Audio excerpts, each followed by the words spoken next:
South ఇండియాలోనే biggest sorry store మన Varahi silks మన విజయవాడ ఎంజీ రోడ్ లో డిసెంబర్ 4వ తారీఖున ఘన ప్రారంభం.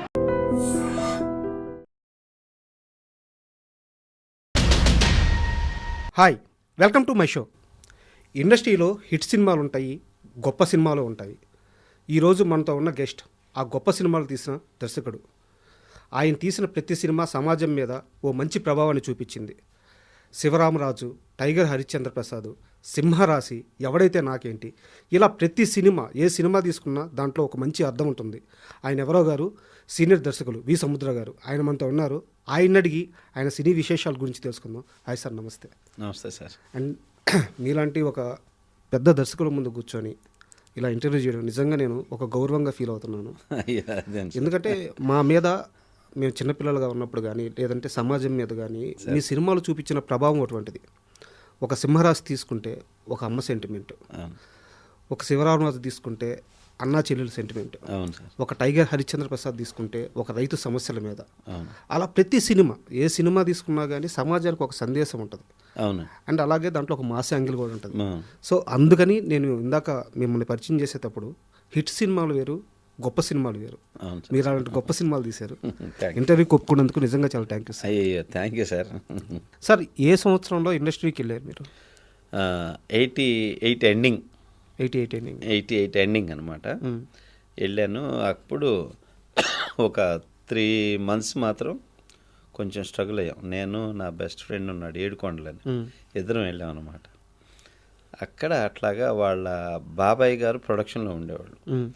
ఆయన పట్టుకొని ఆయన నుంచి అసిస్టెంట్ డైరెక్టర్ జాయిన్ అయ్యి ఏం రత్నం గారి దగ్గర జాయిన్ అయ్యి అనమాట ఫస్ట్. అప్పుడు ఆయన ప్రొడ్యూసర్. అప్పుడు కర్తవ్యం రిలీజ్ అనమాట. ఆ టైంలో కలిస్తే నెక్స్ట్ ఇది రిలీజ్ అవుతుంది, ఇది రిలీజ్ అయిన ఇమీడియట్ పెద్దరికం అనే సినిమా ఉంది, దానికి చేరుదు కానీ అని చెప్పేసి దానికి నన్ను జాయిన్ చేసుకున్నారు అప్రెంటిస్గా. ఓకే. అట్లా ఇక ఆ బ్యానర్లో కంటిన్యూగా ఏం రత్నం గారి దగ్గర, మోహన్ గాంధీ గారి దగ్గర ఆశయం, విజయశాంతి వీళ్ళు చేశారు. స్రవంతి రవికిషోర్ గారిది రౌడీ మొగుడని మోహన్ బాబు గారు, విజయశాంతి గారు చేశారు. ఇట్లా ఈ చేసుకుంటూ పోకూరు బాబురావు గారి బ్యానర్లో, ఎయిటర్ మోహన్ గారి బ్యానర్లో, ముత్యాల సుబ్బయ్య గారి దగ్గర, బి గోపాల్ గారి దగ్గర, శరత్ గారి దగ్గర, సురేష్ వర్మ దగ్గర, ఇట్లా చాలా మంచి మంచి బ్యానర్స్లో మంచి మంచి డైరెక్టర్ల దగ్గర వర్క్ చేశానండి. ముఖ్యంగా మీరు ముత్యాల సుబ్బయ్య గారి దగ్గర పనిచేసినప్పుడు హిట్లర్ అని ఒక సినిమా వచ్చింది, చిరంజీవి గారు చేశాను సార్. హిట్లర్కు ముందు చిరంజీవి గారికి సక్సెస్ లేక చాలా కాలం పాటు కొంచెం ఇబ్బంది పడ్డారని చెప్పి విన్నాము. అవును. అసలు ఆ హిట్లర్ సినిమా స్టార్ట్ అయ్యే సమయానికి చిరంజీవి గారి మైండ్ సెట్ ఎలా ఉంది, హిట్లర్ వచ్చిన తర్వాత ఆ మైండ్ సెట్ ఎలా మారింది, కాస్త వివరంగా చెప్తారా? చిరంజీవి గారు ఏంటంటే అండి, ఎప్పుడు సెటిల్డ్ మైండ్. ఆయన చాలా మెచ్యూరిటీ మైండ్. అప్పటికి కంటిన్యూ సక్సెస్ కొట్టి ఫ్లాప్స్ వచ్చేసి ఎలాంటి సినిమా చేయాలి ఇప్పుడు అని గ్యాప్ తీసుకున్నారు చిరంజీవి గారు. ఓకే. ఆ గ్యాప్ తీసుకున్న టైంలో ఎలాంటి కథను సెలెక్ట్ చేసుకోవాలి ఏంటి అనే ఆలోచనలో పడి ఆయన చూస్తూ ఉంటే అప్పుడు మమ్మట్టి చేశాడండి హిట్లర్ సినిమా మలయాళంలో. అది చాలా పెద్ద హిట్ అయింది. సో నేను అన్ని మాస్ సినిమాలు చేశాను, ఒక మళ్ళీ చాలా తర్వాత ఒక మంచి ఫ్యామిలీ సెంటిమెంట్ ఫిలిం చేయలేదు. ఓకే. ఈ కథ పర్ఫెక్ట్ నాకు అనుకొని అప్పుడు ఎయిటర్ మోహన్ గారు ఆ రైట్స్ కొని ఉన్నారు. సుబ్బయ్య గారు చేద్దాం అనుకునేసరికి చిరంజీవి గారు కాంపౌండ్ నుంచి వీళ్ళకి కాల్ వచ్చి ఈ సినిమా మాకు ఇంట్రెస్ట్, మనం చేద్దాము అని చెప్పేసి అట్లా హిట్లర్ సినిమా చిరంజీవి గారు వీళ్ళు చేయటం స్టార్ట్ అయింది. ఓకే. కాకపోతే అప్పటి వరకు ఏంటంటే చిరంజీవి గారు ఫుల్ మాస్ రూట్లో వెళ్ళిపోయేవాళ్ళు, ఫుల్ యాక్షన్ వీటిలో. ఫస్ట్ టైం చాలా ఫ్యామిలీ సెంటిమెంట్ ఫిలిం. ఇప్పుడు ఒక టైంలో చేశారు విజేత అని, ఇట్లాంటి సెంటిమెంట్. అవునవును. ఆ తర్వాత గ్యాప్ వచ్చి ఒక స్టార్డమ్ వచ్చినాక ఫ్లాప్ పడేసరికి కొంచెం లేదు, మళ్ళీ రాంగ్ స్టెప్ అవుతున్నాయి, కొంచెం మళ్ళీ కరెక్ట్ కథలను సెలెక్ట్ చేసుకొని వెళ్ళాలని ఆగారు చిరంజీవి. అప్పుడు 1 year దాకా గ్యాప్ వచ్చింది చిరంజీవి గారికి. వచ్చి అప్పుడు ఈ సినిమా సెలెక్ట్ చేసుకొని ఆయన చేసే టైంలో నేను వర్క్ చేయటం, చిరంజీవి గారు అబ్జర్వ్ చేస్తుంటారు అందరిని. చిరంజీవి గారు వచ్చిన యాజ్ సీనియర్ హీరో కదా, ఎవరెవరు ఏం చేస్తున్నారని ఆయన కూర్చొని ఇట్లా కూర్చున్నా అంటే ఎవరేంటని చదివేస్తాడు చిరంజీవి గారు. సో అట్లాగా చూస్తుంటే నేను వర్క్ చేసే విధానం చూసి నన్ను పిలిచారు ఒకరోజు. నువ్వు బాగా కష్టపడుతున్నావు సముద్ర, పైకి వస్తావు, డైరెక్టర్ అవుతావు నువ్వు అని ఫస్ట్ బ్లెస్ చేశారు చిరంజీవి గారు. సూపర్. బ్లెస్ చేసేసరికి ఇక మనం అభిమానించే హీరోలు మనని బ్లెస్ చేయటం ఇంకెలా ఉంటుంది, ఇక ఇంత బలం కొండంత బలం వచ్చినట్టు అనిపించి ఇంత పెద్ద హీరో బ్లెస్ చేశారు. ఫస్ట్ నేను సక్సెస్ అయిన అనుకున్నాను. అనుకున్నాక కష్టపడి చేస్తూ ఉన్న తర్వాత సముద్ర మంచి స్క్రిప్ట్ చేసుకోమ్మా మనం చేద్దామని చెప్పి చిరంజీవి గారు చెప్పారు. చెప్పాక సినిమా అంతా వర్క్ చేస్తూ ఉన్నాం. ఆయన కూడా అండి చాలా కష్టపడతాడు. ప్రతిదీ అబ్జర్వ్ చేస్తాడు, ప్రొడక్షన్ అబ్జర్వ్ చేస్తాడు, సబ్జెక్ట్ అబ్జర్వ్ చేస్తాడు, డైలాగ్స్ అబ్జర్వ్ చేస్తారు. చాలా ప్రతిదీ ఇన్వాల్వ్మెంట్ ఉంది. ఏదన్నా ఉంటే అలా పట్టేసుకుంటాడు చిరంజీవి గారు, అంత నాలెడ్జ్ ఉంది ఆయనకి. సో అలా చేసి ఆయన ప్రొడక్షన్ కూడా ఏదన్నా అవుట్డోర్ వెళ్ళినప్పుడు, ఇక్కడ అవుట్డోర్ వచ్చి 6:30కి యూనిట్ స్టార్ట్ అయ్యి 7కి షార్ట్ తీయాలండి, మీరు ఎందుకు 8:30, 9 దాకా లేట్ చేస్తున్నారు? నేను రెడీ 6:30 నేను స్పాట్లో ఉంటాను, రేపు 7కి షార్ట్ తీయాలి, మీరు ఎందుకు పోయారు, టైమింగ్ వేస్ట్ చేస్తున్నారు మీరు అని చెప్పి నిర్మాతల గురించి ఆలోచించి చిరంజీవి గారు ఎటుమోహన్ గారు పిలిచి చెప్పటం నేనే, నా దృష్టితోటే నేనే ఉన్నా. చెప్పి నాలాంటి హీరో ఉన్నప్పుడు టయాన్ని వేస్ట్ చేయొద్దండి, చక్కగా చేసుకోండి ప్రొడక్షన్ అని చెప్పి చిరంజీవి గారు చెప్పటం నేను విన్నా. అదే సాంగ్కి డాన్స్ మాస్టర్ ఎవరంటే లారెన్స్. మీరేగా తీసుకొచ్చింది? లారెన్స్ని నేనే ఎటుమోహన్ గారికి పరిచయం చేశాను. లారెన్స్ అప్పుడు చిన్న చిన్న సినిమాలు చేస్తూ ఉంటే నేను పద్మాలయ స్టూడియోకి వెళ్ళా, అక్కడ చేస్తూ ఉన్నాడు అనమాట.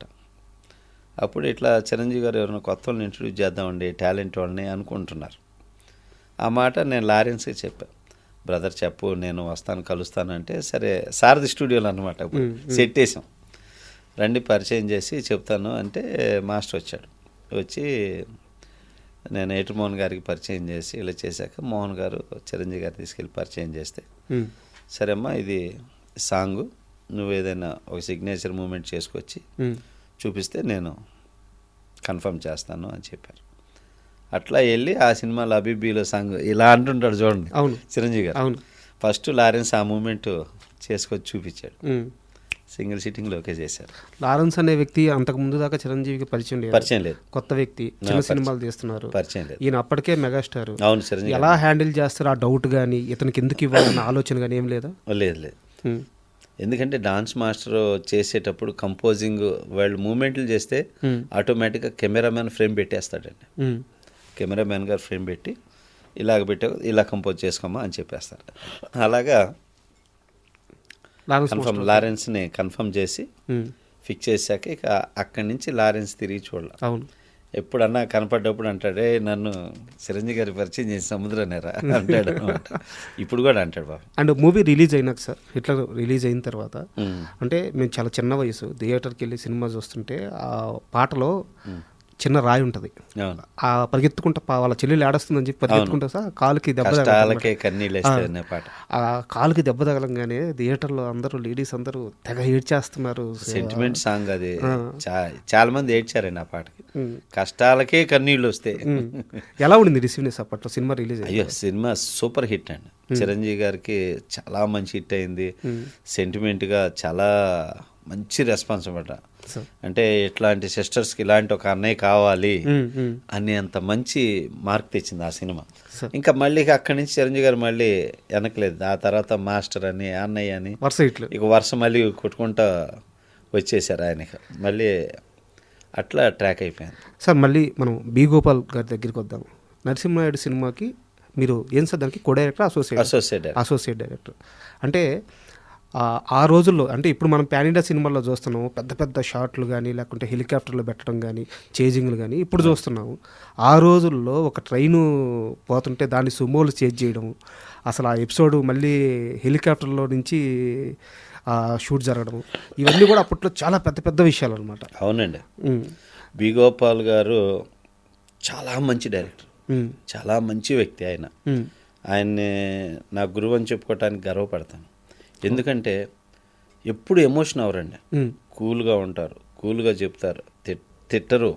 ఆయనకు బాగా కోపం వస్తే ఏంటమ్మా ఇది బి గోపాల్ గారి కోపం, అంతే. అటువంటి డైరెక్టర్ని చూస్తే ఇలాంటి సినిమాలు తీస్తారా అనుకుంటారు. ఆయన చేసినన్ని హిట్ సినిమాలు అంతే కదా. సమరసింహారెడ్డి కానివ్వండి, లారీ డ్రైవర్ కానివ్వండి, మన నరసింహనాయుడు కానివ్వండి, ఇంద్ర కానివ్వండి, ఇట్లా స్టేట్ రౌడీ, చాలా సినిమాలు చేశారు. సో ఆ సినిమా చేసినప్పుడు డబుల్ యూనిట్ వర్క్ అనమాట. ఈ ట్రైన్ చేసి సుమోలు, విక్రమ్ ధర్మ మాస్టరు, నేను సముద్ర నేడు ఉంచేసి మనం 2వ యూనిట్కి వెళ్ళిపోదామని చెప్పి బాలయ్య మన ముఖేష్ ఋషి విలన్ సీన్స్ అనమాట. అక్కడ హెలికాప్టరే. అవును. అట్లా మా కో డైరెక్టర్లు అటు వెళ్ళారు. మాస్టర్ తోటి నేను ఈ సుమోలు చేసి మమ్మల్ని ఇటుకొట్టుడు అనమాట. డబుల్ యూనిట్ వర్క్ అనమాట అది చేసింది. ఓకే. నరసింహనాయుడు వర్క్. ఆ చేజింగ్ సీన్ అంతా మీరు డైరెక్ట్ చేసిందని అయితే? లేదు, విక్రమ్ మాస్టర్ అసోసియేట్ డైరెక్టర్గా, నేను ఫాలో అయ్యేవాడిని. ఓకే. చేసింది ఫైట్ మాస్టర్ విక్రమ్ ధర్మ గారు. అండ్ నరసింహనాయుడు సినిమాలో వాళ్ళ బ్రదర్స్ని ట్రైన్ ఎక్కించి యూఎస్ పంపించేయాలి. అవును. అక్కడ ఇంకా అందరినీ కొట్టుకుంటా వచ్చేసి ప్లాట్ఫామ్ మీదకి రాగానే అవును, ఆ కత్తి ఇట్లా చేతిలో పట్టుకొని ఆ బటన్స్ ఇట్లా వదిలేస్తుంటారు అనమాట. గాలట్ట వస్తుంటే స్లో మోషన్లో ఒక జస్ట్ ఒక 3 సెకండ్లు అట్లా నడుస్తారు. అద్భుతమైన షార్ట్స్ అవి. సో అవి రిలీజ్ అయినప్పుడు అది ఆడియన్స్ రిసీవ్ చేసుకుంటే మీకు ఎలా అనిపించింది? పనిచేశారు కదా. అయ్యో, అసలు అది చేసేటప్పుడే మాకు తెలిసిపోయిందండి. నరసింహనాయుడు వర్క్ చేసేటప్పుడే తెలిసిపోయింది. ఎందుకంటే ఆ షార్ట్స్, ఆ బ్లాస్టింగ్స్ కానీ, ఆ చేజింగ్స్ కానీ చూస్తూ ఉంటే చాలా పెద్ద హిట్ సినిమా అనేది మాకు వర్క్లోనే తెలిసిపోయింది. అరకు రైల్వే స్టేషన్లో గుద్దుకుంటా రైల్వే ప్లాట్ఫామ్లోకి రావటం సుమోలు, ఫస్ట్ టైం అట్లా రైల్వే ట్రాక్ మీదకి రావటం బళ్ళు, అలా చేయటం కానీ, అన్ని సుమోలతోటి చేజింగ్ కానీ, బాలయ్య బాబు వస్తుంటే అలా కత్తులు కింద పడిపోయి ఒక్కొక్కరు బ్యాక్ వెళ్ళటం కానీ, ఇవన్నీ బిల్డప్స్ అన్నీ అద్భుతం అనమాట ఆ సినిమా. తర్వాత మీరు అన్న కత్తి పట్టుకొని ఫ్యామిలీని సేవ్ చేసి వెళ్ళే ఎపిసోడ్ కొత్త వలస రైల్వే స్టేషన్లో చేసాం. ఆ ఎపిసోడ్లో అయితే బాలయ్య బాబు ఆ కత్తి పట్టుకొని ఆ ఫ్యామిలీని సేవ్ చేసుకుంటూ తీసుకెళ్ళేదైతే అద్భుతమైన సినిమాని అలా ఉడికిచ్చింది ఆ ఎపిసోడ్. సినిమా అంతా చాలా అద్భుతంగా అలా జరిగింది. ఆ జరిగిన టైంలో సినిమా రిలీజ్కి వచ్చింది. రిలీజ్ టైంలో ఇప్పుడు ఆర్డర్ వేయాలన్నమాట. సీన్ ఆర్డర్ వేసి ఫైనల్ ఇంటర్వ్యూలు ఎక్కడ ఇదేంటనేది మొత్తం ఫస్ట్ ఒకటి అనుకుంటాం, చేసినాక కొంత వస్తుందండి. అప్పుడు మన బి గోపాల్ గారు గోపాలకృష్ణ గారిని పంపిస్తే, గోపాల్ నన్ను సముద్రాన్ని నాకు వదిలి నేను ఒక ఆర్డర్ వేస్తాను, నువ్వు నాతో వచ్చారని గోపాలకృష్ణ గారు పర్చూరు గోపాలకృష్ణ గారు తీసుకెళ్ళి ఇంటర్వ్యూలు మార్చాం. ఇంటర్వ్యూలు ఏంటంటే రైల్వే స్టేషన్లో వీళ్ళు కత్తులన్నీ పడేసి వెళ్ళిపోయేది. అవును. అద్భుతమైన బిల్డప్ హీరోయిజం అది. అవును. మార్చి మేము ఎక్కడ చేసాం, అన్నదమ్ములు వస్తేనే నేను పెళ్లి చేసుకుంటా, మా అన్నయ్య వాళ్ళు వస్తే అని చెప్పి ఒక సాఫ్ట్ సెంటిమెంట్ ఇంటర్వ్యూల దగ్గర ఇంటర్వ్యూలు చేసాం. అవును. బి గోపాల్ గారు అప్సెట్ అయ్యారు. అదేంది గురువు గారు అంత పెద్ద బిల్డప్ వదిలేసి అక్కడ మనం ఇంటర్వ్యూలు చేసామంటే ఎట్లా గురువుగారు అన్నాడు. కాకపోతే బి గోపాల్ గారు ఏంటంటే రైటర్లను బాగా నమ్ముతారు, పర్చూర్ బ్రదర్స్ని బాగా నమ్ముతారు. ఆ లాస్ట్ మినిట్ నిర్ణయం అంటారు చూడండి, 11th hour డెసిషన్ అంటారు. అది గోపాలకృష్ణ గారు గట్టిగా చెప్పారు.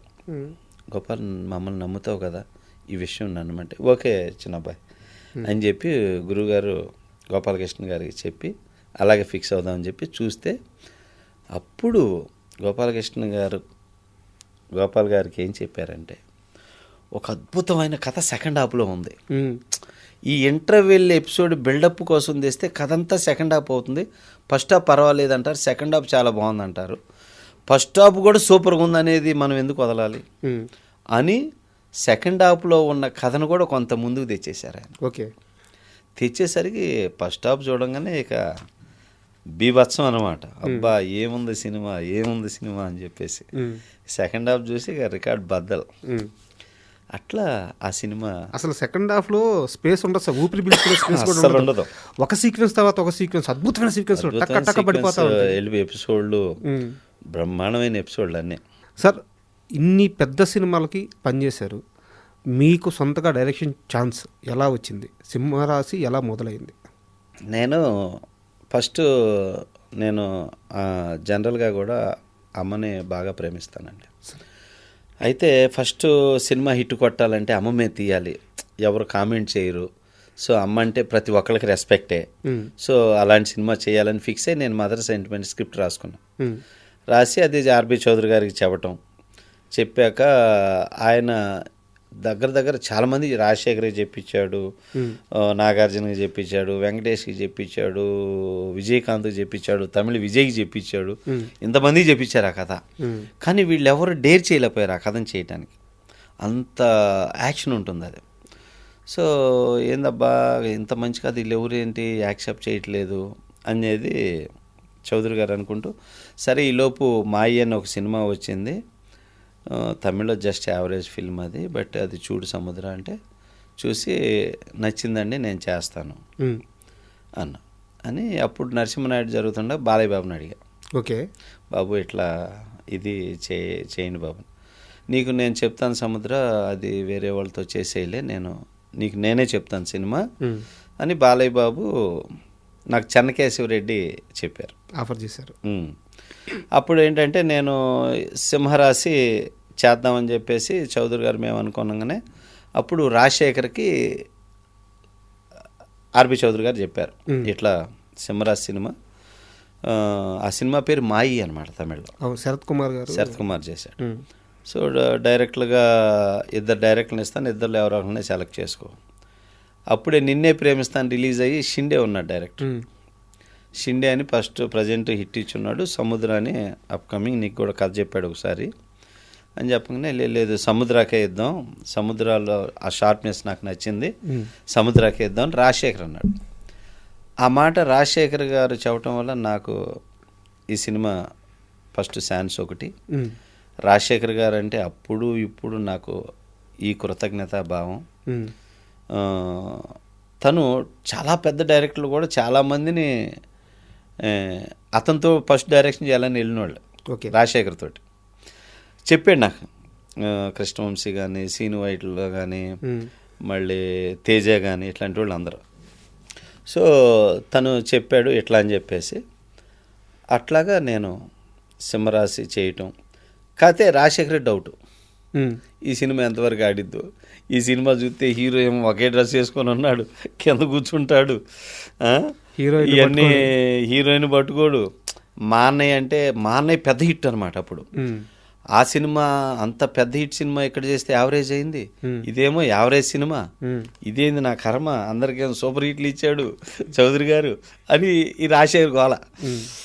అయితే కాతే ఇక కానీ డైరెక్టర్ చెప్పింది వింటాడు రాజశేఖర్. స్పాట్కి వచ్చాక విని క్యారెక్టర్ని బాగా మోల్డ్ చేసుకుంటే నేను అక్కడికి ఎమోషన్లో రాజశేఖర్ మీద ఏ యాంగిల్ వర్కౌట్ అవుతుంది అనేది మైండ్లో పెట్టుకొని ఎప్పుడు రాజశేఖర్ గారి మీద యాక్షన్ ఫ్యామిలీ డ్రామా వర్కౌట్ అవుతాయి.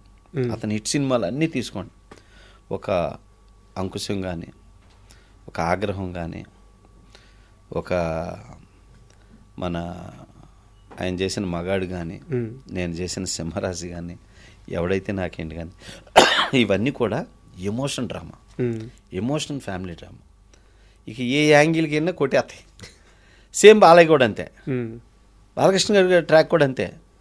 సో అట్లాగా సెలెక్ట్ చేసుకొని ఎక్కడికక్కడ డైలాగులు తీస్తే ఎక్కడికక్కడ ఎమోషన్ లేపుతూ అసలు ఫస్ట్ సినిమాకే నువ్వా నేనా, నా డైరెక్షనా నీ హీరోయిజమా, ఆ లెవెల్లో సినిమాని తీశానండి. సినిమా తీశారు కరెక్ట్, సింహరాశి తీశారు కరెక్టే.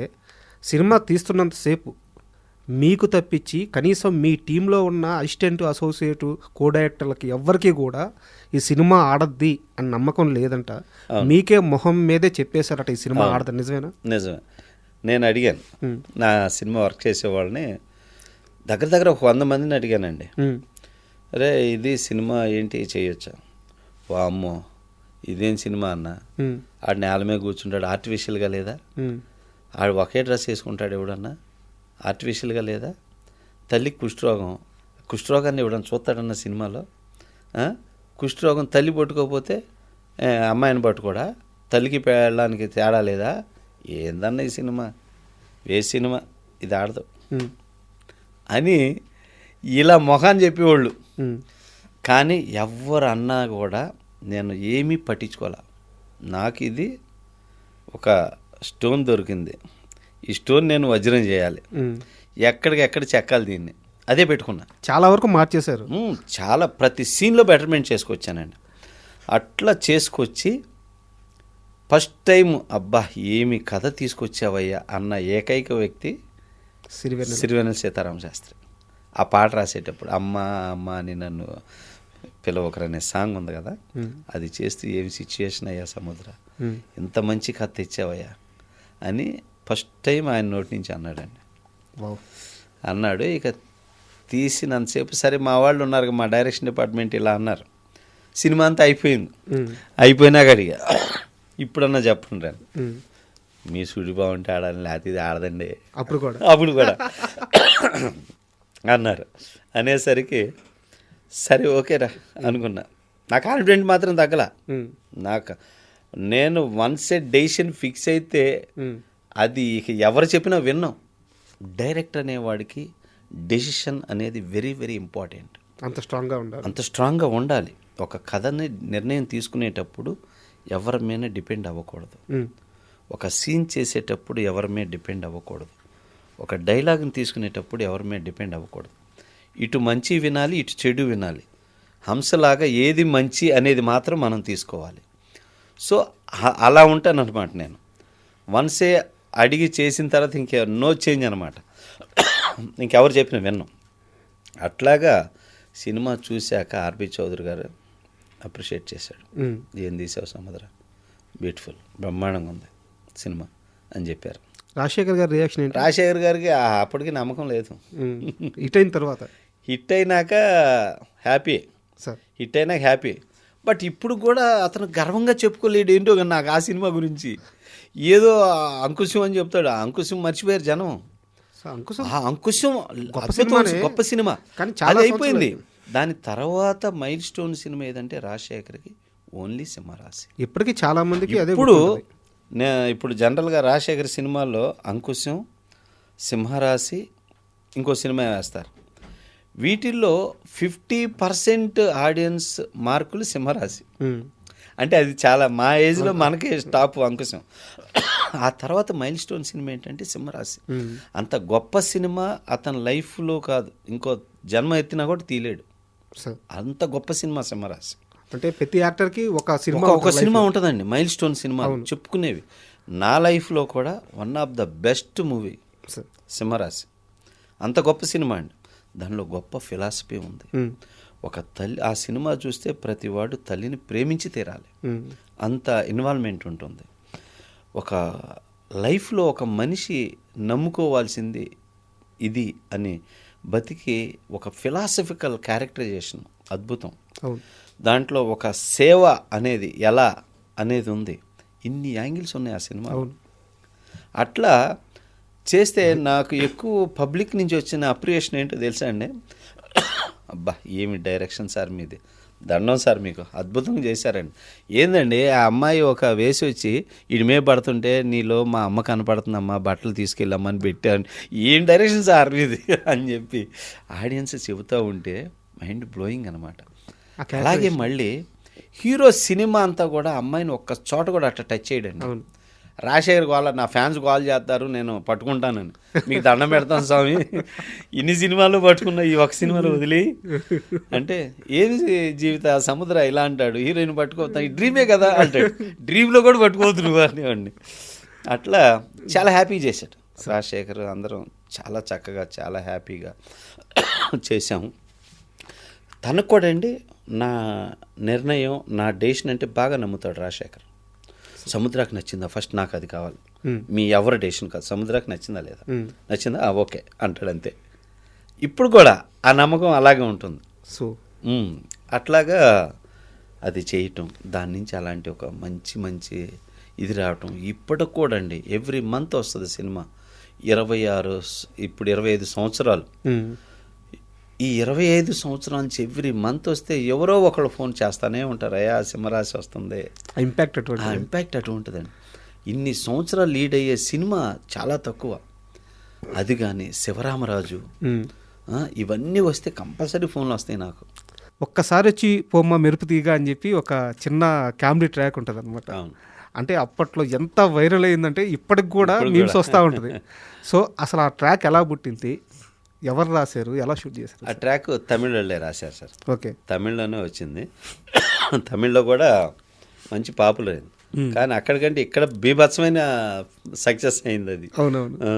దానిలో ఒక్కసారి వచ్చిపోమ్మ మెరుపు తీగకి బ్రహ్మానందం గారు ఇచ్చిన రియాక్షన్ అద్భుతం అండి. అది పెళ్లి చూపులు రమ్మంటే ఒక్కసారి వచ్చిపోమ్మ మెరుపు తీగ అంటే ఎటు వచ్చి తెలియదు. దానికి బ్రహ్మానందం గారి రియాక్షన్ అయితే అలా చూస్తాడు. పక్కన రాజశేఖర్ గారి రియాక్షన్ కూడా అదిరిపోద్ది, ఏంటి బావా అని చెప్పేసి. అది పక్కన మల్లికార్జున డైలాగ్ కూడా, అమ్మా రాజన్న వచ్చినాడు, రాజన్న బామ్మరిది రామబ్రహ్మ వచ్చినాడు, వాళ్ళ తరపు బంధువులందరూ వచ్చినారు, ఒక్కసారి వచ్చి బొమ్మ మెరుగుతీగా అని చెప్పి పిచ్చ పేరుడు వేలింది సార్.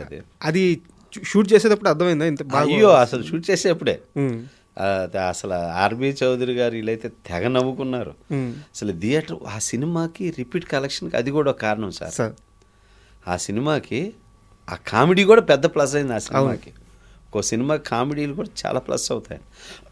అలా బ్రహ్మానందం గారు లాంటి ఆర్టిస్టులు, నాది శివరామరాజు కానీ సింహరాశి కానీ వీటన్నిటిలో పెద్ద ప్లస్. అలా కామెడీతో నిలబెట్టిన ఆర్టిస్టులు ఒక ఎపిసోడ్ పడిందంటే నిలబెట్టేస్తారు, దానికి పదే పదే వెళ్తారు, పదే పదే చెప్పుకుంటారు. సినిమా ఎవడైతే నాకేంటి అని ఒక సినిమా చాలా పెద్ద హిట్, అండ్ ఆ రోజుల్లో రిపీట్గా చూసిన సినిమా ఎవడైతే నాకేంటి. అయితే ఆ సినిమా వల్ల మానసిక క్షోభ అనుభవించాడు వి సముద్ర. మానసిక క్షోభ అనిపించలేదు కానీ ప్రాబ్లమ్స్ ఫేస్ చేశాను నేను. మానసిక క్షోభ అనేది నా లైఫ్లో ఇంతవరకు ఫేస్ చేయాలి. చాలా పెద్ద ప్రాబ్లమే కదా ఫేస్. అది అలాంటి క్షోభ అనేది రాదు, ఫేస్ చేయను కూడా. ఎందుకంటే నేను భగవంతుడు నమ్ముతాను బాగా. ఏదైనా ప్రాబ్లం వస్తే చక్కగా నిద్రపోతాను. ఫస్ట్ నిద్ర పట్టుద్దా? మా వాళ్ళు అందరూ అదే అంటారు, మా ఆవిడ నువ్వు ఇంత ప్రాబ్లం పెట్టుకుని ఎట్లా నిద్రపోతున్నావు, నువ్వు నీకు నిద్ర ఎలా వస్తుందని. ఏమి పెట్టుకుని వదిలేస్తాను అంతే, అట్లా అనమాట. అందువల్ల నేను క్షోభకు గురైన సిచ్యువేషన్ నాకు ఏదీ లేదు. ఏం సార్ ఆ సినిమాకి వచ్చిన సమస్య? అయితే ఏంటంటే ఆ సినిమాకి ఏంటంటే సింహరాశి 2001 మధ్యలో రాజశేఖర్ నాతో సినిమాలు చేయాలని చెప్పేసి ఆ కథని ఈ కథని అన్నీ చెప్పి పంపించేవాడు. నాకు ఈ కథ నచ్చలా నేను చేయను, ఈ కథ నచ్చలా ఈ చేయను, ఇది నచ్చలా ఇది చేయను అని 5 సంవత్సరాలు 5 సినిమాలు రిజెక్ట్ చేశాను నేనే యాజ్ ఏ డైరెక్టర్గా. అవన్నీ నీకు హిట్ ఇచ్చాననే ఓవర్ కాన్ఫిడెన్స్ ఎక్కువైపోయింది, నువ్వు నాకంటే పెద్ద ఇదా, నేను ఎంత హీరో అంటుండేవాడు. సార్ నాకు అలాంటివి ఏమీ లేవు సార్, అలా అనుకోకండి దయచేసి అనేవాడు. హిట్ చేసి చూపిస్తా అనేవాడు. ఇలా అన్నీ ఫ్లాప్ అయ్యాయి. అయిన తర్వాత కంటిన్యూ ఫ్లాప్ అయ్యేసరికి 2001 తర్వాత 2007 రిలీజ్ ఈ సినిమా, February 9th. ఈ మధ్యలో రాజశేఖర్కి ఒక్క హిట్ లేదు సినిమా సార్. కరెక్ట్, చూసుకోండి. అవును, లేదు. అప్పుడు సముద్ర చెప్పిందంతా నిజమేనేమో కదా, సముద్రాన్ని మళ్ళీ టచ్ చేద్దామని మళ్ళీ వస్తే నాకు నచ్చట్లేదు అంటున్నాడు ముందు ప్రతిదీ అని చెప్పి వాళ్ళు ఫీల్ అయ్యారు.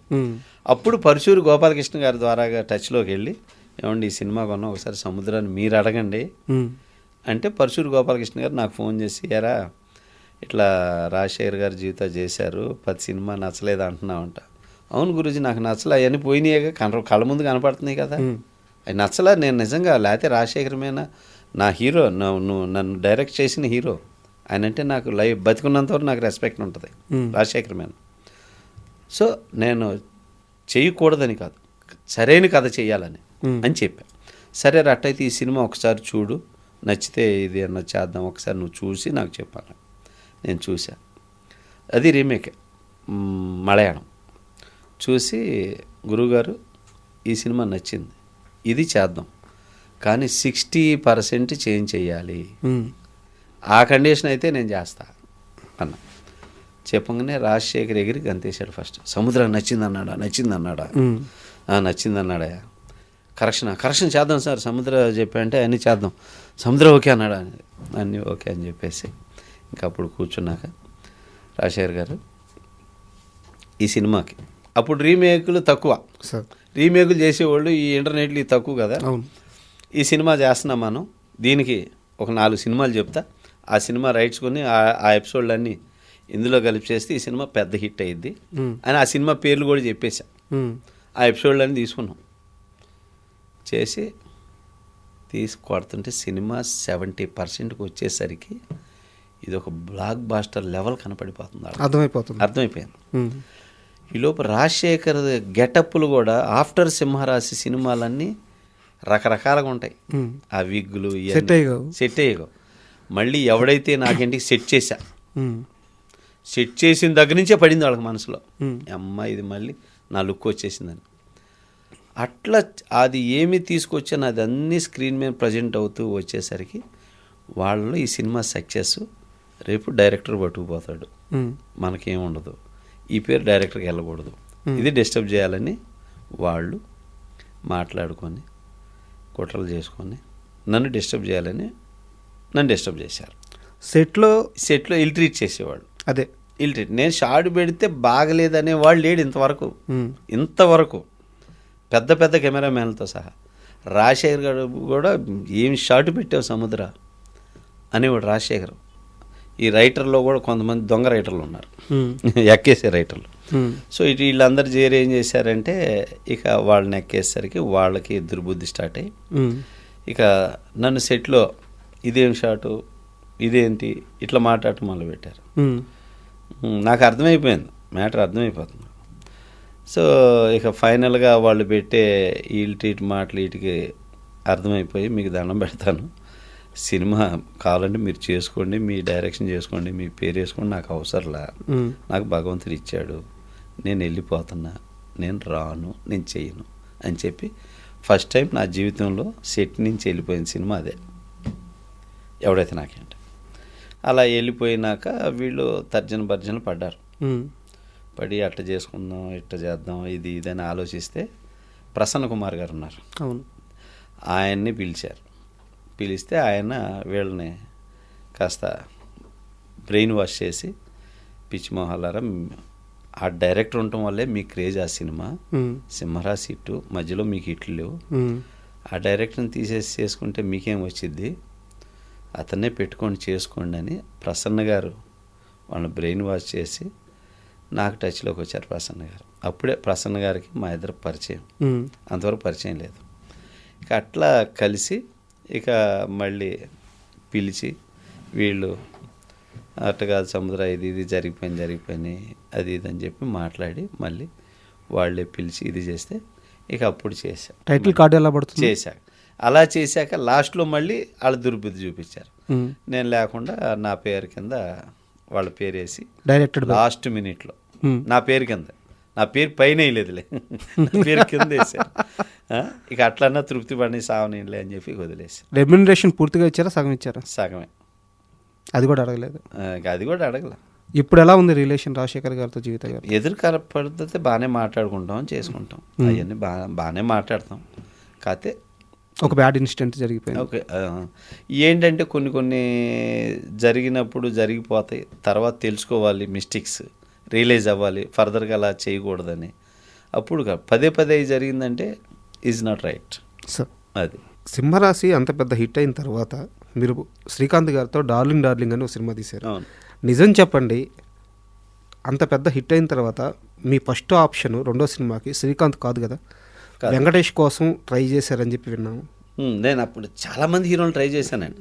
అయితే ఏంటంటే నేను నరసింహనాయుడు వర్క్ చేశా కదా, సింహరాశి జరుగుతుండగానే రిలీజ్ కాకముందే మేడికొండ మురళీకృష్ణ గారు వచ్చి నాకు అడ్వాన్స్ ఇస్తే, సెకండ్ సినిమా మన బ్యానర్లో చేస్తున్నావు, నువ్వు నరసింహనాయుడు బాగా పనిచేసావు, నెక్స్ట్ మన బ్యానర్లోనే చెయ్యి, ఇప్పుడు ఇంకో మలయాళం రీమేక్ ఉంది, ఇది చెయ్యి అని చెప్పి ఆయన ఫస్టే సినిమా రిలీజ్ ముందే ఇచ్చారు. అందువల్ల అది చేశాను అన్నమాట. మీ ఆప్షన్ అయితే ఆ సినిమా కాదు, యాక్చువల్గా అయితే అది కాదు. ఎవరితో తీయాలనుకున్నారు? అంటే తీయాలనుకునేది సబ్జెక్ట్ అనేది నేను ఫిక్స్ చేసుకోవాలి, అప్పటికి ఫిక్స్ చేసుకోవాలి. నేను ఇక ఏంటంటే నా కథను చేయాలని, నా కథలు నేను ఇంతవరకు చేయలే ఆ కథ. సో అట్లాగా అనుకున్న టైంలో అప్పుడు సింహరాశి రిలీజ్ హిట్ అయినాక బాలయ్య బాబు ఫోన్ చేసి, సముద్రం మనం చేద్దామమ్మా, ఇట్లా బెల్లంకొండ సురేష్ ప్రొడ్యూసరు, వినాయక్ అని కథ చెప్తాడు అబ్బాయి, ఇది ఒకసారి విని నీ ఒపీనియన్ చెప్తే నేను నా ఒపీనియన్ చెప్తా అన్నారు. చెన్నకేశ్వరరెడ్డి. అప్పుడు మీకు ఒక మాట ఇచ్చున్నారు కాబట్టి అది గుర్తుపెట్టుకుని ఆయనే ఫోన్ ఆయనే చేశాడు. వావ్. బాలయ్య బాబు ఆయనే చేశాడు. ఆయనే చేసి చెప్పటం వల్ల అది మాట్లాడి విన్నాక వినయ్ అప్పుడు ఈ కథ చెబితే యావరేజ్గా ఉంది వినయ్ అనగానే అయితే ఈ కథ చెబుతా వినబోయ్ అని చెప్పేసి ఆది చెప్పాడు. ఇది అదిరిపోయింది వినయ్ కదా, ఇది గ్యారంటీ అని చెప్పాను వినయ్కి. అదే దీనిలో చిన్న చిన్న ఇవి ఉన్నాయి, అవి కరెక్ట్ చేసుకోవాలి అని చెప్పాను అనమాట. అట్లా ఇక తర్వాత వాళ్ళ డిస్కషన్లు అవి ఇవి జరిగి ఇక డైరెక్టర్ని మాట వింటలేదు అనే డిస్కషన్ జరిగి ఇక ఎందుకు క్లాసులు వద్దు తర్వాత చేసుకుందామని వదిలేసేసుకున్నాం. సార్ ఆది సినిమా కథ మీరు ముందే విన్నారు. జూనియర్ ఎన్టీఆర్ అనే ఒక కొత్త కుర్రాడితో అంత పెద్ద హెవీ సబ్జెక్టు సినిమా తీస్తున్నారని మీకు తెలిసింది. అవును. సినిమా రిలీజ్ అయిన తరువాత ఈ కుర్రాడు ఈ కథకి న్యాయం చేశాడు అని అనిపించిందా? మీకు ఎలా అనిపించింది? లేదండి, అంటే జూనియర్ని నేను అప్పటికే చూసున్నా కాకపోతే వినయ్లో ఆ భయం ఉండేది. భయ్యా ఇంత పెద్ద సీన్ చేతనని హిడిపోయినా అని చెప్పేసి. సో లేదు వినయ్, బ్రహ్మాండం, అవన్నీ నువ్వు చాలా చక్కగా ఫ్రేమ్ చేసుకెళ్ళావు, అంతా డెఫినెట్గా చాలా పెద్ద హిట్ అయింది అని చెప్పాను నేను వినయ్కి. ముందైతే ఆ భయం ఉండింది వినయ్లో, అంటే చాలా హెవీ సీన్ చేస్తున్నాను ఎన్టీఆర్ మీద అనే చిన్న భయం అయితే వినయ్లో ఉంది. నా దగ్గర చెప్పాడు అప్పుడు. కానీ అసలు భయపడాల్సిన పని లేదు వినయ్, అద్భుతంగా ఉంది ఇంటర్వెల్ ఎపిసోడ్, మామూలుగా లేదని చెప్పాను. ఆ సుమోలు లేపేవి అన్నీ సూపర్గా ఉన్నాయని. ఇక ఆ తర్వాత చూశాక ఎక్సలెంట్గా ఉంది వినయ్, సూపర్ మేకింగ్ చేసామని చెప్పాను. ఆది సినిమా అంత పెద్ద సక్సెస్ అవ్వడం వల్లే కదా మీకు చెన్నకేశ్వరరెడ్డి చేజారింది. అంటే వాళ్ళు ఇక అలా నమ్ముకున్నారు ఫ్యాక్షనిజం అని. బాలకృష్ణ గారు ఏంటంటే ఆయన స్వతహాగా మెసేజ్లు సినిమాలు చేయడానికి ఇష్టపడ్డాడు. ఆయన ఏంటంటే జనానికి మనం మెసేజ్ చెప్పేది ఏంటి అంటాడు, నేనేంటంటే మెసేజ్ స్క్రిప్ట్లు చెప్పేవాడిని. సో మళ్ళీ అప్పటికే బాలకృష్ణ గారు నరసింహనాయుడు ఫ్యాక్షనిజం, మళ్ళీ సింహసింహం ఫ్యాక్షనిజం, మళ్ళీ చెన్నకేశ్వరరెడ్డి ఫ్యాక్షనిజం. ఇలా వద్దండి, మనం వేరే, మీరు ఇంతవరకు మిలిటరీ చేయలేదు, అలాంటివి చేద్దాం, మిమ్మల్ని కొంచెం నేను వేరేగా ఒక డైరెక్టర్కి ఒకటి ఉంటుంది, అలాగే అమ్మా చేద్దాం అని చెప్పి ఆయన డైరెక్టర్కి ఇంపార్టెన్స్ ఇస్తాడు. కథ విని ఫైనల్ చేసే వరకు బాగా నానుస్తాడు. విని ఓకే చేశాక ఇక మళ్ళీ ఆయన డైరెక్టర్ మీద నమ్మి వదిలేస్తాడు బాలయ్య గారు. అట్లాగా కథ సరే నీ అభిప్రాయం ఓకే అని అప్పుడు నాకు కె విశ్వనాథ్ గారు చేత చెప్పించారు ఒక కథ. నాకు నచ్చలా. అంటే రామారావు గారు మాధవ్యం లాంటి కథ చెప్పించారు. అంటే విలన్ చంపినా కానీ వాళ్ళు చేంజ్ చేస్తాడు హీరో, బాలయ్యని అలా చేతి ఒప్పుకోరు అని చెప్పేసి వద్దు బాబు అన్న. అట్లాగా పి వాసు గారు చేత చెప్పించారు, జనార్దన్ మహర్షి చేత చెప్పించారు, ఇట్లా చెప్పించారు. ఏ ఓకే చేయలే. ఫైనల్గా ఒక స్క్రిప్టు ఇంగ్లీష్ మాస్టర్ అని ఆయన దగ్గర విని ఆ కథను ఓకే చేసి ఆ కథని ఓపెనింగ్ చేసామన్నమాట బాలయ్యతో. అవును, అప్పట్లో ఒక సినిమా ఓపెనింగ్ చేసాం. ఓపెనింగ్ జరిగింది. ఆ ఓపెనింగ్ జరిగిన రోజే నాకు ఈ సినిమా జరిగింది, ఇది ఆగిపోద్ది అనిపించింది. ఎలా? కొబ్బరికాయ కొట్టిన వెంటనే. ఎలా? కొబ్బరికాయ చంద్రబాబు నాయుడు గారు, దేవేంద్ర గౌడు, నాగేశ్వరరావు గారు రామకృష్ణ స్టూడియోలో ఓపెనింగ్ జరిగింది.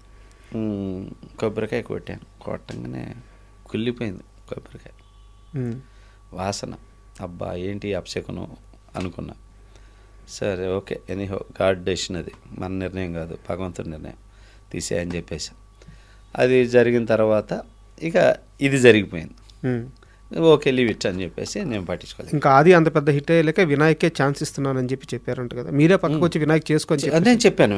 వినయ్ నాకు ఫోన్ చేశాడు. వినయ్ చేసి భయ్యా అనుకుంటాం ఇద్దరం, భయ్యా ఇట్లా ఫోన్ చేశారు భయ్యా, ఇది భయ్యా అన్నాడు.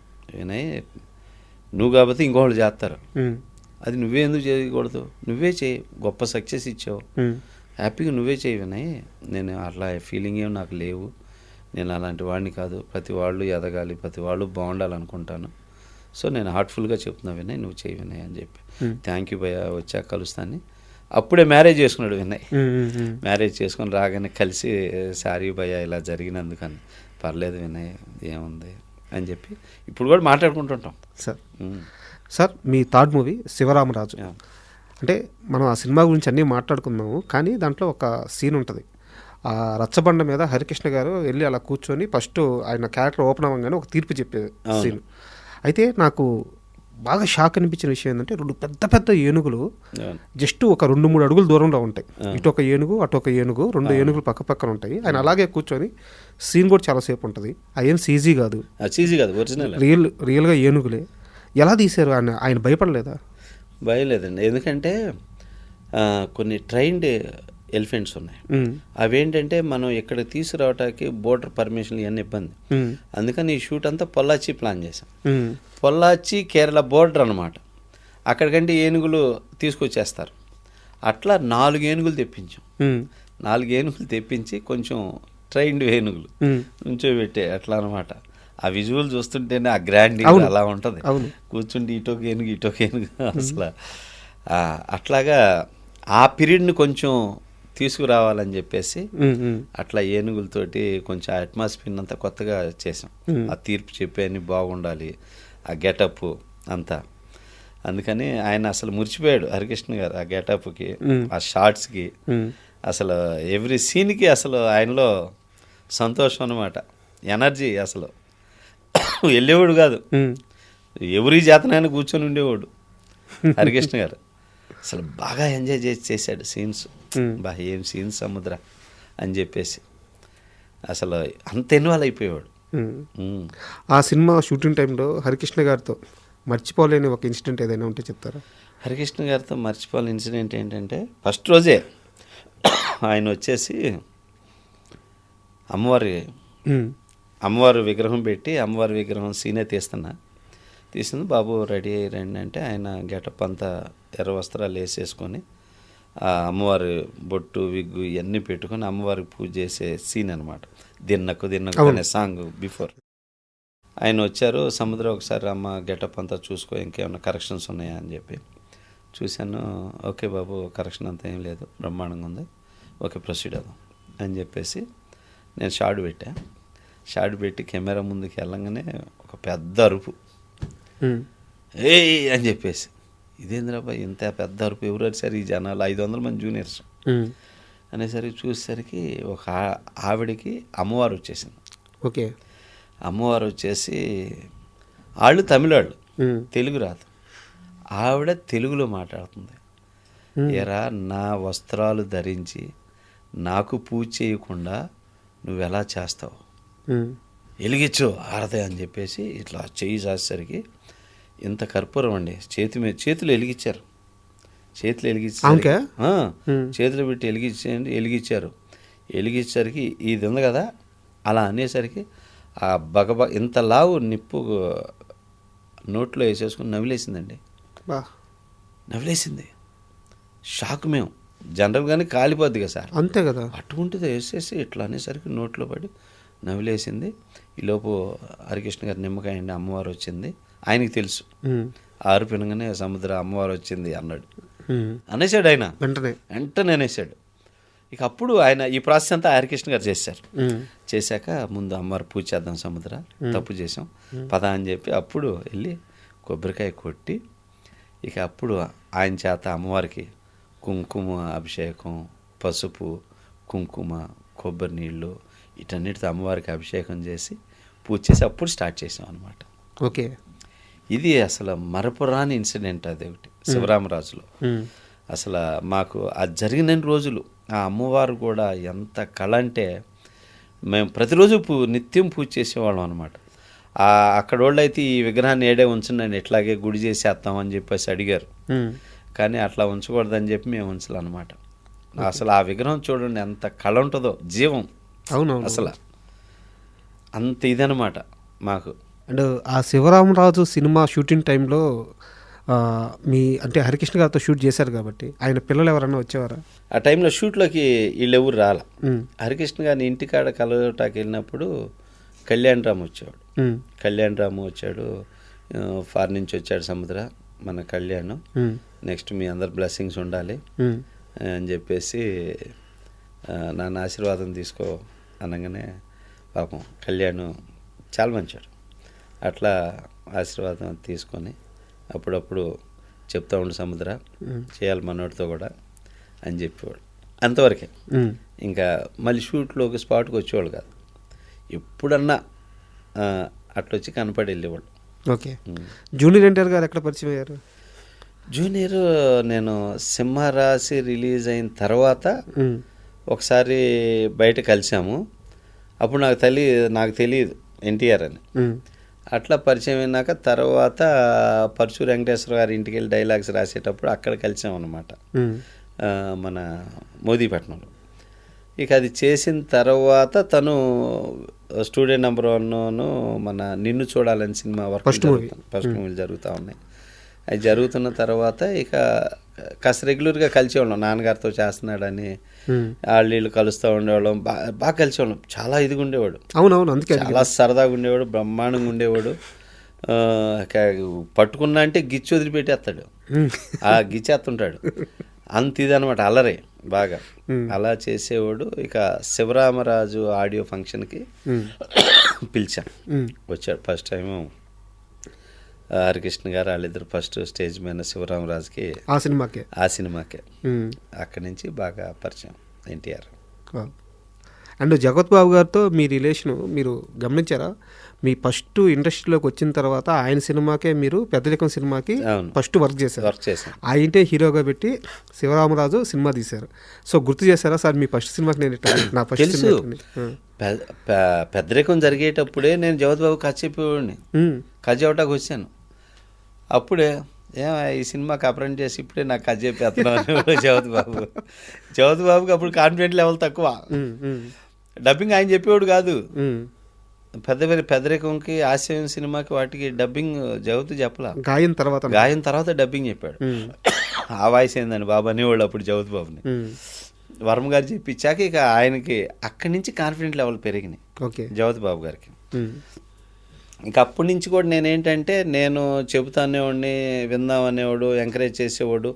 నాకు పక్కన ఇంకో కో డైరెక్ట్లో ఇంకో వాళ్ళు వచ్చి జగత్ బాబుని పరిచయం చేయి, కథ చెప్పాలంటే బాబు ఇట్లా బాబు అంటే ఏమయ్య నువ్వు అందరిని తీసుకొని వస్తావు కథ చెప్పించడానికి అనేవాడు. ఇక ఎవరు వచ్చినా కానీ నేను ఆ హీరోనా, ఈ ప్రొడ్యూసరా, లేకపోతే వీళ్ళు అనేది లేదు. నన్ను అడిగితే మాత్రం నేను కంపల్సరీ ఫోన్ చేసి మాట్లాడి చెప్పేస్తా. అప్పుడు ఇప్పుడు ఎప్పుడు సార్ అంటే మధ్యలో మీ సినిమాలు కొన్ని ఉన్నాయి. నేను నేరుగా మహానంది దగ్గరికి వస్తున్నాను. మహానంది సినిమాకి సముద్ర అయితే న్యాయం చేస్తాడు అని చెప్పేసి అక్కినేని గారు కానీ నాగార్జున గారు కానీ మీకు టిక్ మార్క్ కొట్టారు. ఆ సమయంలో సుమంత్ గారికి మాస్ హీరోగా ఎస్టాబ్లిష్ అవ్వాల్సిన అవసరం చాలా ఉంది. ఎందుకంటే చుట్టూ ఉన్న వాళ్ళంతా కూడా మాస్గా ఆల్రెడీ ఎస్టాబ్లిష్ అయిపోతున్నారు. ఆ సినిమాకి చాలా బలంగా అక్కినేని కుటుంబం మిమ్మల్ని నమ్మింది. అది డెలివరబుల్ కొంచెం అటు ఇటుగా అయ్యేలేకే చాలా డిసప్పాయింట్ అయ్యారు అని చెప్పి ఒక టాకు. లేదు అంటే సినిమా అది డిసప్పాయింట్ చేయలేదండి. ఎందుకంటే వాస్తవంగా ఏంటంటే సుమంత్ తీసుకునే డెసిషన్లో వాళ్ళు ఎవరు ఇన్వాల్వ్ అవ్వరు. నాగార్జున గారు కానీ వాళ్ళు. నాగేశ్వరరావు గారు ఏంటంటే పెద్ద ఆయన ఉన్నారు కాబట్టి నా తాతయ్య గారు ఈ సినిమా డైరెక్టర్ అంటే ఓహో మీరా అని చెప్పి చాలా బాగా మాట్లాడేవాడు నాగేశ్వరరావు గారు. అయితే సినిమా తీసినప్పుడు నేను పెట్టే ఖర్చు ఆ సినిమాకి అస్సలు రాజీ పడలేదండి. బీభత్సం ఖర్చు పెట్టి ఎరగదీసే సినిమాని. సుమంత్ లైఫ్లోనే అంత మా సినిమా కానీ అలాంటి చేయలే. సో అప్పుడు నాగార్జున గారు అనుష్కని మాకు సూపర్ జరుగుతుంటే పరిచయం చేశారు, అమ్మాయి ఇది అని చెప్పేసి.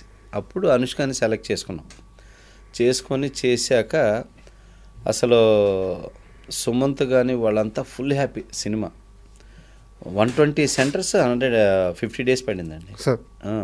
చాలా మంచి profit cinema. Profit cinema result గురించి కాదు. అయితే ఆ సినిమా పబ్లిసిటీ బాగా చేయలేదని వాళ్ళు కొంచెం ఫీల్ అయ్యారు. ఇంత మంచి సినిమా, ఈ రకమైన మా సినిమా అసలు ఎంత బాగా తీశాడు, దీన్ని ఎందుకు పబ్లిసిటీ తక్కువ చేశాడు ప్రొడ్యూసర్ అని కొంచెం అక్కడ ఇబ్బంది పడ్డారు. కానీ వెరీ వెరీ హ్యాపీ సుమంత్ బాబు కానీ వాళ్ళందరూ కూడా. నెక్స్ట్ నాగార్జున కూడా సముద్రాకి మనం చేద్దాం, మన స్టూడియోలో ఇద్దామని చెప్పి కూడా మాట్లాడాడు నాగార్జున గారు. అంటే ఇది కరెక్టో కాదో చెప్పండి. ఆ పబ్లిసిటీ ఇష్యూ ఒకటి, అండ్ ఇంకోటి ఆ సినిమాలో హీరోతో పాటు సుమంత్ గారితో పాటు శ్రీహరి గారికి ఎక్కువ స్క్రీన్ టైం దొరికిపోయింది. సో సుమంత్ని మనం ఇలా కాదు ఎస్టాబ్లిష్ చేయాలనుకుంది అనేసి ఒక అంటే అక్కడ ఏం జరిగిందంటే యాక్చువల్గా పబ్లిసిటీ విషయంలో కొంచెం పబ్లిసిటీ చేయలేదని వాళ్ళు ఫీల్ అయ్యారు, అదొకటి జరిగింది. శ్రీహరి గారు ఏంటంటే నేను యాక్షన్ హీరోని సుమంత్ మీద ఇలా తీశారు, ఇలా తీస్తున్నారు అనేది ఆయన ఫీల్ అయ్యాడు. సుమంత్ అనేవాడు హీరో సినిమాలో, మీరు ఒక character artist, supporting role. So అన్నయ్య, సో మనం ఎలివేట్ చేయాల్సిన దాన్ని మిమ్మల్ని ఎక్కడ వదిలిపెట్టలేదే. అందుకని నేను ఆ సినిమాలో ఫస్ట్ టైం తెలుగు ఇండస్ట్రీలో 500 ఫ్రేమ్స్ వాడింది నేనే ఫస్ట్ టైం, మహానంది. ఆ తర్వాత మళ్ళీ ఆ డైరెక్ట్లు వాడి చేశారు. రెయిన్ షాట్ లో ఆ డ్రాప్స్ కూడా క్యాప్చర్ చేస్తారు. అట్లాగా అప్పుడు లింగస్వామి తమిళ్లో చేసేవాడు, కన్ననే ఆ ఫైట్ చేసింది. లింగస్వామి మేము మంచి ఫ్రెండ్స్ చెన్నై నుంచి. ఇది వాడామంటే మచ్చా అది పంపించు, చాలా బాగుంటుంది అని చెప్తే కన్న మాస్టర్ తెలుగులో లేదు అప్పటి వరకు. అందుకే ఒక పందెం కోడి సినిమాలు చూడండి, ఆ ఫైట్లో కూడా లాస్ట్ ఫైట్లో డస్ట్ అంతా ఇదవుతూ ఉంటుంది. అట్లా చేశాక మళ్ళీ ఏం చేసాం, ట్రైన్ ఫైట్కి వచ్చేసరికి నా మీద తీస్తావా లేదా అని చెప్పి శ్రీహరి గొడవ పెట్టుకున్నాడు నన్ను. ఓకే, అదే ఆ గొడవ, నా మీద తీస్తావా లేదా అని చెప్పేసి. అంటే అన్న అది రెయిన్ బ్యూటీ ఉంటుంది, అవి డ్రాప్స్ అయ్యేది ఓన్లీ ఫాలింగ్కి రొటేట్కి వాడితే టూ మచ్ ల్యాగ్ అయిపోద్ది అన్న అంటే వినలా, అలిగాడు నా మీద, నువ్వు కావాలని చేస్తున్నావు అది చేయటానికి నాకేముందన్న, తీస్తాను నువ్వే చూడని చెప్పేసి తీసా. తర్వాత ఇక్కడ శ్రీహరి గారికి నాకు మా ఇద్దరికి చిన్న క్లాష్ అయిందన్నమాట. ఆయన అలిగి నా మీద, నేను నా వర్క్లో నువ్వెందుకు ఇన్వాల్వ్ అవుతున్నావు అని చెప్పేసి నేను ఆయన్ని అని కొద్ది రోజులు ఇద్దరు మాట్లాడుకోవాలా. మాట్లాడుకోకుండా తర్వాత మాట్లాడి సారీ సముద్ర, అది నీ వర్క్ అని చెప్పి తర్వాత అన్నయ్య రియలైజ్ అయ్యి మళ్ళీ ఇద్దరం ఒకటైపోయాం హ్యాపీగా. ఇది జరిగింది డిస్టర్బెన్స్. ఓకే, సారీ సార్, నాకు అంతే జరిగింది, రాంగ్గా ఇదే జరిగింది. వేరే బట్ గొడవ జరిగిందని తెలుసు కానీ ఏందనేది కాదు కానీ ఇది అనమాట. నా మీద తీస్తావా లేదని అడిగాడు శ్రీహరి అన్న. ఇంకా అక్కడ కొంచెం అంటే శ్రీహరి గారు అంటే మీలాగే నేను ఈ మధ్య చంద్ర గారిని కలిశాను, నాగార్జున మేకప్ మ్యాన్ చంద్ర గారిని. ఆయన కానీ వేరు వేరు డైరెక్టర్లతో మాట్లాడుతుంటే శ్రీహరి గారి గురించి ఎంత గొప్పగా చెప్తున్నారంటే అంత గొప్పగా చెప్తున్నారు. ఆయనతో మీకు ర్యాపో ఉంది కాబట్టి ఆయన చనిపోయినప్పుడు ఎలా అనిపించింది మీకు? చాలా బాగుంది. అంటే తను కొద్ది రోజుల్లో చనిపోతాడనగా జాయింటీస్తో వర్క్ చేస్తున్నాడండి. వర్క్ చేస్తున్నప్పుడు నేను వెళ్ళా శ్రీహరి అన్న నేను కలుద్దామని. వెళ్తే ఏంటన్నా జాయింటీస్ పెట్టుకొని నువ్వు ఎంత వర్క్ చేస్తున్నావు, అసలు ఇలా ఉన్నావు, చేయకూడదన్నా అంటే మనకేమైంది సముద్రయ్య అన్నాడు. లేదు తప్పన్నా, నాకు జాయింటీస్ వచ్చినాయి చెన్నైలో ఉండగా, ప్రతి నరం గ్రీన్ అయిపోయినాయండి. అప్పుడు నాకు కృష్ణరాజు గారు మందిచ్చారు. కృష్ణరాజు గారి చేతితో మందిచ్చేవాడు జాండీస్కి. ఆయన చేతితో ఇస్తే చాలా మంచిది, కొంతమంది చెయ్యి అంత మంచిది. ఓకే, కృష్ణరాజు గారి చేతితో నాకు ఆ మంది ఇచ్చారు ఇక్కడ హైదరాబాద్లో. ఆయన సొంతగా చేస్తారు, సొంతగా ఇస్తాడు జాండీస్కి. ఓకే, అప్పుడు ఇచ్చారు నాకు ఆయన చేతితో. అలా నేను తీసుకున్నాను. అది తీసుకున్నాక నాకు బాగా తగ్గిపోయింది. సో అట్లాగా తీసుకున్నా. నువ్వు ఇలా చేస్తే మాత్రం చాలా డేంజరు, చూడు కళ్ళు ఇవన్నీ, పైగా జాయింటీస్ వస్తే మనిషికి బెడ్ రెస్ట్ కావాలి, బెడ్ రెస్ట్ కావాలి. నువ్వు బిర్యానీ తింటున్నావు, లివర్లన్నీ డ్యామేజ్ అయిపోతాయి. అసలు లివర్లు డ్యామేజ్ అయితేనే జాయింటీస్ వచ్చేది. కాబట్టి నా మాటినని మొత్తుకున్నా. వాడు మందిచ్చాడు సముద్రం, నన్ను సముద్రయ్య అంటాడు. అలా పిలిచేది మా అమ్మోళ్ళే, నన్ను సముద్రయ్య అని పిలుస్తారు. శ్రీహరి అన్నయ్య ఒకటి పిలిచేవాడు నన్ను అట్లా, సముద్రయ్య అనేవాడు. అట్లా శ్రీహరి అన్న చెబితే మరి వీళ్ళు ఇట్లా అన్నారు సముద్రం అంటే, లేదన్న తప్పు జరుగుతుంది, నా మాటిని ఏముంది అన్వి తినకపోతే ఏమైంది కొద్ది రోజులు, అది మానేయండి అన్న అంటే, సరే సముద్ర అట్లయితే ఆపుతానమ్మా అని చెప్పి అన్నాడు. ఇక తర్వాత అలా సడన్ న్యూస్ చాలా బాధేసింది.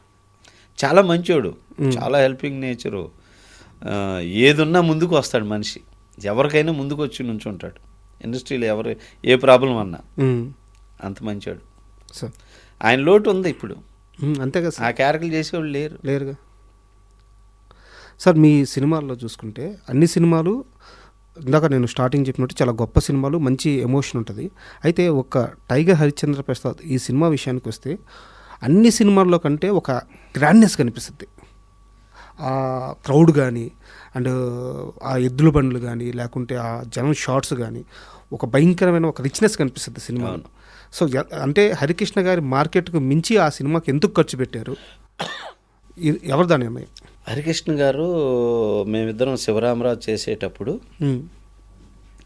మా నాన్నగారి కోరిక ఒకటి మిగిలిపోయింది సముద్ర. రైతుల మీద సినిమా చేయాలని నాన్నగారికి ఉండేది. ఆ టైంలో అదొక్కటి చేయలేకపోయాను హరి అనేవాడు నా దగ్గర. అది చేయాలి సముద్ర, మనం అలాంటి కథ వింటున్నా, పోసాన్ రెడీ చేస్తున్నాడు, నువ్వే చేయాలి అది అని చెప్పారు. సరే అని చెప్పేసి అది రెడీ అయినాక సముద్రాకి చెప్పండి అనగానే నాకు విని ఓకే చేద్దాం బాబు, నచ్చింది అని చెప్పాక పోసాని కృష్ణమురళి కథ, పరుచూరి బ్రదర్స్ డైలాగ్స్. పోసానిది ఒక వెర్షన్ డైలాగ్ ఉంటుంది, పరుచూరి బ్రదర్స్ డైలాగ్స్. ఈ కాక దాసరి గారిది ఒక వెర్షను. అవును. ఈ కాక హరికృష్ణ గారు మేమంతా రైతు నాయకులతో చర్చలు జరిపి ఇదొక వెర్షను. అట్లా ఆ సినిమాని తీయటం జరిగి ఇప్పుడు చూసుకుంటే ఈ సినిమా విజువల్ లేపాలి. చాలా మంచి ప్రొడ్యూసర్ నాగలక్ష్మి గారు, చాలా మంచి ఆవిడ అనమాట. ఆది సినిమాకి ఆమె కదా, ఆవిడే. సో ఆది సినిమా ఆవిడే. ఇక తర్వాత నన్ను తమ్ముడు తమ్ముడు అంటది. అట్లాగే నేను ఆవిడని అక్క అక్క అంటుంటా. ఆవిడ ఒరే తమ్ముడు బాగా తీరా అంటుండేది, బాగా చాలా చనువుగా ఉండేది అన్నమాట. అట్లా అడిగింది పాపం లేదనకుండా బీభత్సం ఖర్చు పెట్టింది సినిమాకి. ఫస్ట్ టైం ఇండస్ట్రీలో జూనియర్ ఆర్టిస్టులకు బట్టలు పెట్టిన మొట్టమొదటి లేడీ ప్రొడ్యూసర్.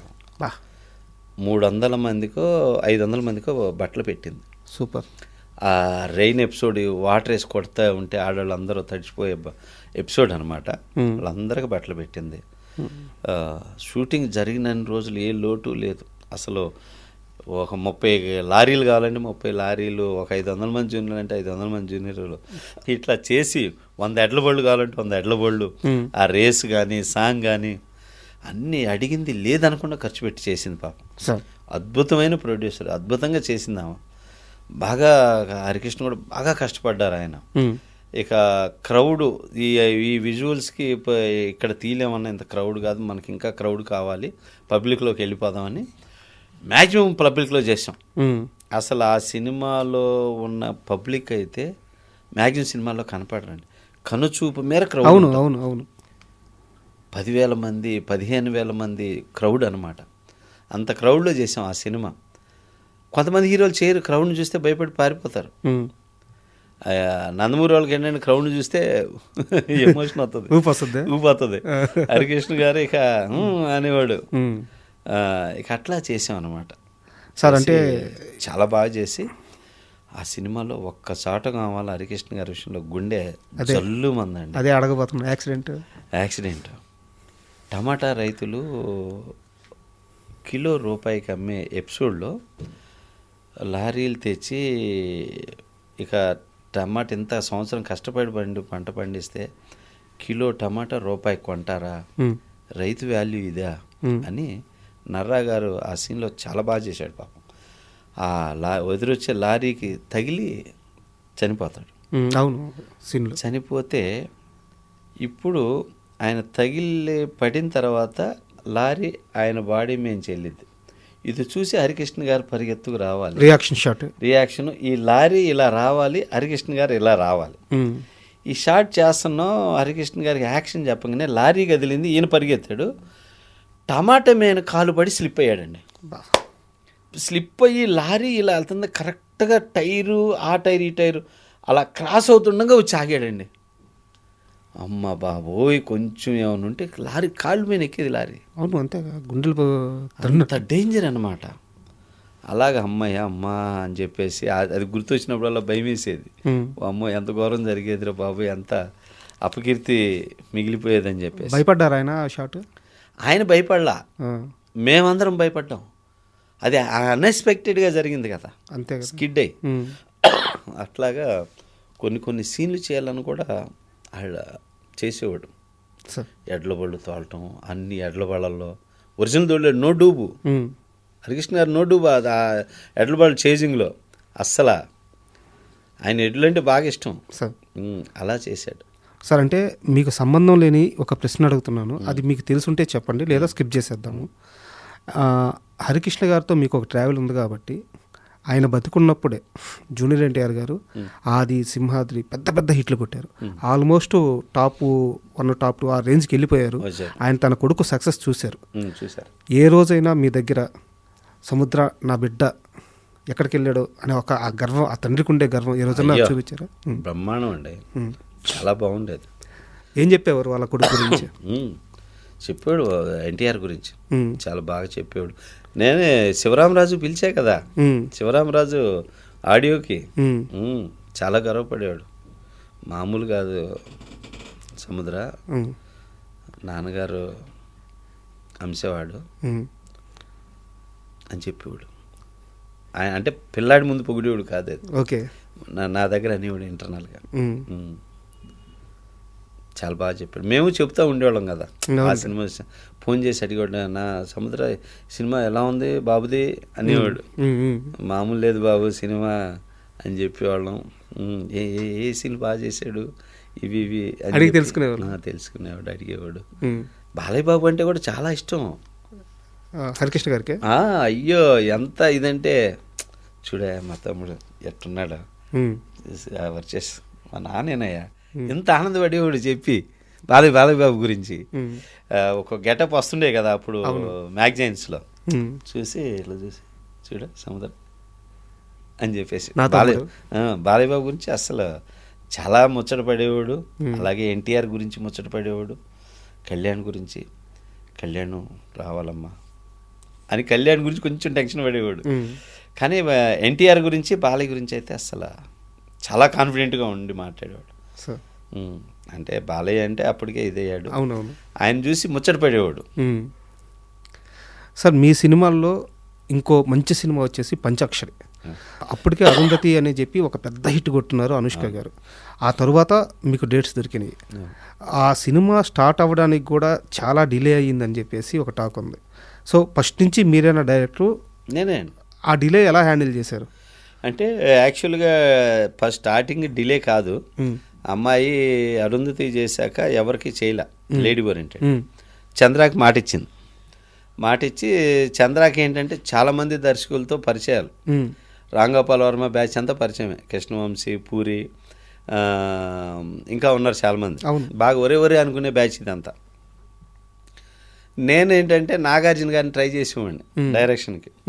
నాగార్జున గారి దగ్గర తిరిగేవాడిని. అప్పుడు చంద్ర గారు పరిచయం, అప్పుడు మంచి మేకప్ మ్యాన్ తన దగ్గర, ఏదున్నా ఈ నెలలు కలిసేవాళ్ళం అనమాట. అట్లా పరిచయం అయితే అప్పుడు నేను డైరెక్టర్ అయ్యి కొంచెం చేస్తున్నాక అప్పుడు ఆలోచించుకొని, ఓ అమ్మ వీళ్ళందరూ అయితే నా మాట వినరు, సముద్ర అయితే మంచోడు మాట వింటాడని అప్పుడు నాగార్జున గారికి చెప్పాడు, బాబు ఇట్లా అని. ఓకేరా సముద్రం మంచోడు, సముద్రాన్ని పెట్టుకో అని చెప్పారు. నాకు మిమ్మల్ని పిలిచి ఏదో వార్నింగ్ కూడా ఇచ్చారంట. నాకు అది వార్నింగ్ అంటే స్వీట్ వార్నింగ్, జాగ్రత్త కాదు, పెట్టుకో, బట్ సముద్రాన్ని ఒకసారి పిలువు అని చెప్పి నాగార్జున గారు కేడీ షూటింగ్ జరుగుతుంది, గోవాలో ఉన్నారు. సరే ఇక్కడ తీసుకొచ్చే సముద్రాన్ని అన్నాడు. నేను చంద్ర కలిసి గోవా వెళ్ళాం. నాగార్జున బాబును కలిస్తే ఒకటే అన్నాడు నాగార్జున గారు, సముద్ర శ్యాంప్రసాద్ రెడ్డి అరుంధతి తీశాడు, ఆయన పెద్ద ప్రొడ్యూసర్. ఇక్కడ ఉంది చంద్ర నా మేకప్ మ్యాన్, అంత ప్రొడ్యూసర్ కాదు, ఈ లైఫ్ జాగ్రత్త, అంత బడ్జెట్ బట్టి చేయకుండా ఇబ్బంది పెట్టకుండా అమ్మా జాగ్రత్తగా చేయి, ఏదన్నా ఉంటే కనుక నాకు చెప్పు అని చెప్పి ఈ ఒక్క మాటే చెప్పారు నాగార్జున. కథ రెడీ అయినాక ఒకసారి చెప్పండి అమ్మా అని చెప్పాడు. కథ రెడీ అయినాక రైటర్ చెప్తే నాకు వద్దు, డైరెక్టరే చెప్పాలి నాకు అన్నాడు. నేను చెప్పాక అప్పుడు ఓకే గో హెడ్ అన్నారు. సార్ ఒక చిన్న డౌట్, ఇప్పుడు ఎన్ని సంవత్సరాలున్నా చంద్ర అనే వ్యక్తి మేకప్ మ్యానే, ఎన్ని సంవత్సరాలు నాగార్జున గారి దగ్గర పనిచేసినా సరే, ఒక మేకప్ మ్యాను మంచి చెడ్ల గురించి మన స్టార్ హీరోలు ఎంత ఆలోచిస్తారండి. నాగార్జున గారు బాగా ఆలోచిస్తారు. నాగార్జున గారి దగ్గర పనిచేసే ప్రతి వాళ్ళని చాలా ప్రేమగా చూసుకుంటాడు. వాళ్ళ ఫ్యామిలీస్ని కూడా ఆయన దగ్గర చేసిన వాళ్ళు ఆల్మోస్ట్ అందరినీ సెటిల్ చేశాడు ఆయన. కాస్ట్యూమర్స్ని కానీ మేకప్ మ్యాన్స్ని కానీ దగ్గర బాగా చూసుకుంటాడండి. Wow. నాగార్జున. అందుకే ఆయన దగ్గర చేసిన వాళ్ళంతా 30 years అలా ఉంటారు నాగార్జున గారి దగ్గర. మేము చూసాం కదా, అది సార్ చూసాం. చాలా హ్యాపీ అండి, మంచి, చాలా కూల్ నాగార్జున గారు, చాలా కూల్. సార్ మీరు అనుష్క గారితో అంతకు ముందు మహానంది సినిమా తీశారు. మహానంది తరువాత అరుంధతి రిలీజ్ అయింది. చాలా పెద్ద పెద్ద హీరోలతో సినిమాలు చేశారు. పంచాక్షరికి మీ దగ్గరికి మళ్ళీ అనుష్క గారు వచ్చారు. ఆ అనుష్కకి ఇప్పుడు స్టార్ అయిన అనుష్కకి మధ్య ఎలాంటి మీరు తేడా గమనించారు? అంటే మహానంది, పంచాక్షరి టైంకి వచ్చేసరికి అనుష్కలో ఎలాంటి చేంజ్ లేదు. అప్పుడు ఎలా పిలిచేవాడినో నువ్వు అలాగే పిలువు అని నన్ను కాల్ చేసేది. నాకు అప్పుడు అన్నం ఒక్కోసారి కలిపి తినిపించేది. పంచాక్షరి అప్పుడు కూడా తినిపించింది. ఆమె స్వయంగా అన్నం తినిపిస్తారు. ప్రేమగా అనమాట, చాలా ఇష్టం. ఎందుకంటే చక్కగా ఫుడ్ చక్కగా తింటాం. తెప్పించి ఉండు నేను తినిపిస్తా అని చెప్పేసి ఒక్కోసారి ఒక్కొక్క ముద్ద అట్లా తినిపించేది. ఇంకెవరు ఉన్నారా అట్లాంటి హీరోయిన్స్? లేరు. అంత మంచి అమ్మాయి అనుష్క. అంత బాగా ఆ చేంజెస్ ఎప్పుడు బిహేవియర్ ఎప్పుడు చేంజ్ లేదు అనుష్కకి. తర్వాత ఇక స్టార్ హీరోలని అటు వెళ్ళి నాకు కొంచెం తన నడవడికలో తేడా వచ్చింది అనిపించింది. పర్సనల్గా చాలా మంచి అమ్మాయి, అప్పుడు ఇప్పుడు ఎప్పుడు చాలా మంచి అమ్మాయి. బట్ అంటే కొంచెం ఆ మెయింటైన్ చేయాలి, పెద్దవాళ్ళలోకి వెళ్ళాను కదా అని అలా మెయింటైన్ చేయాలన్న దగ్గర ఏదైనా చేంజ్ అయ్యి ఉంటుంది.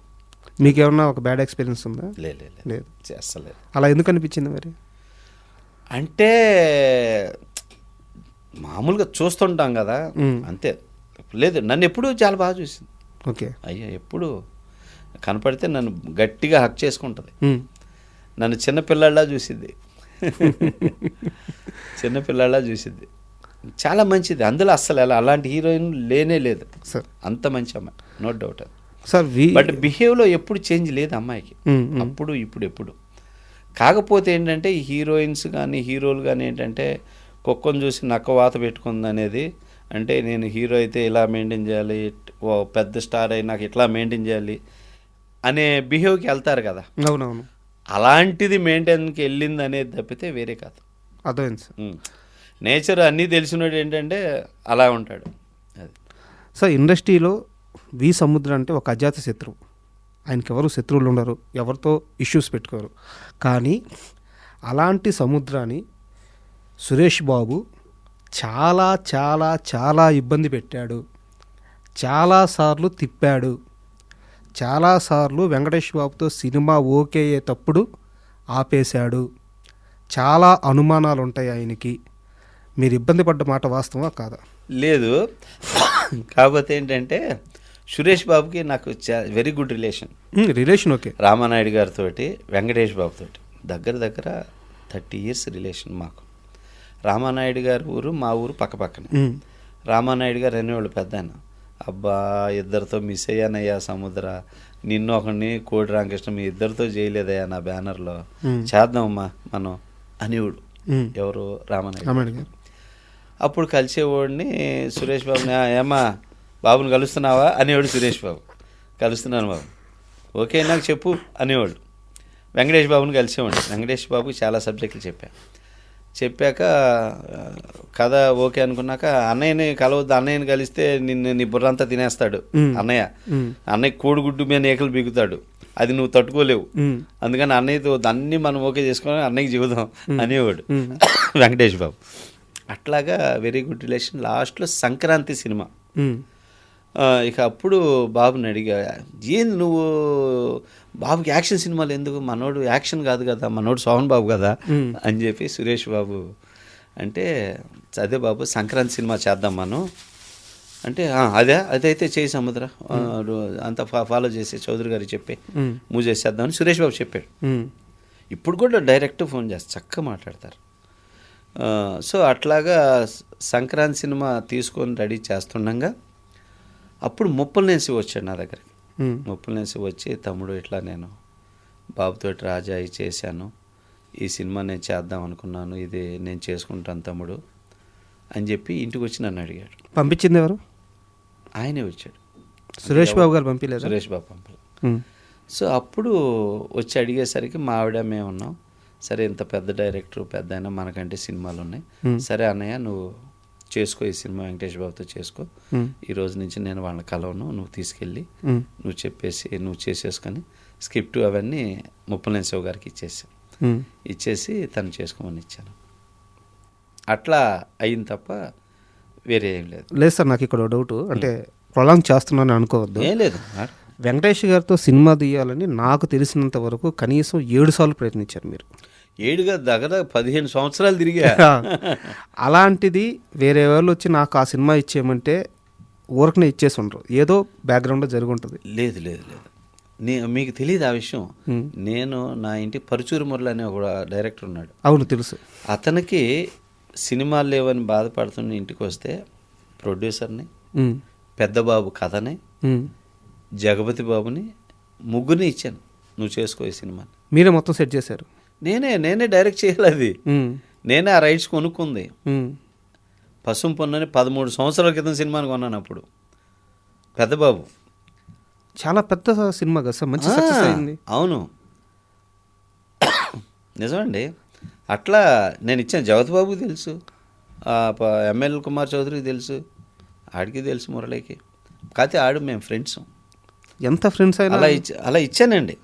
అలా ఒకళ్ళు వచ్చి నేను ఇలా చేసుకుంటాను, ఇది కావాలని నేను చేసే టైంలో అడిగినప్పుడు లేదు అని నా నోటి నుంచి రాలా ఎప్పుడు.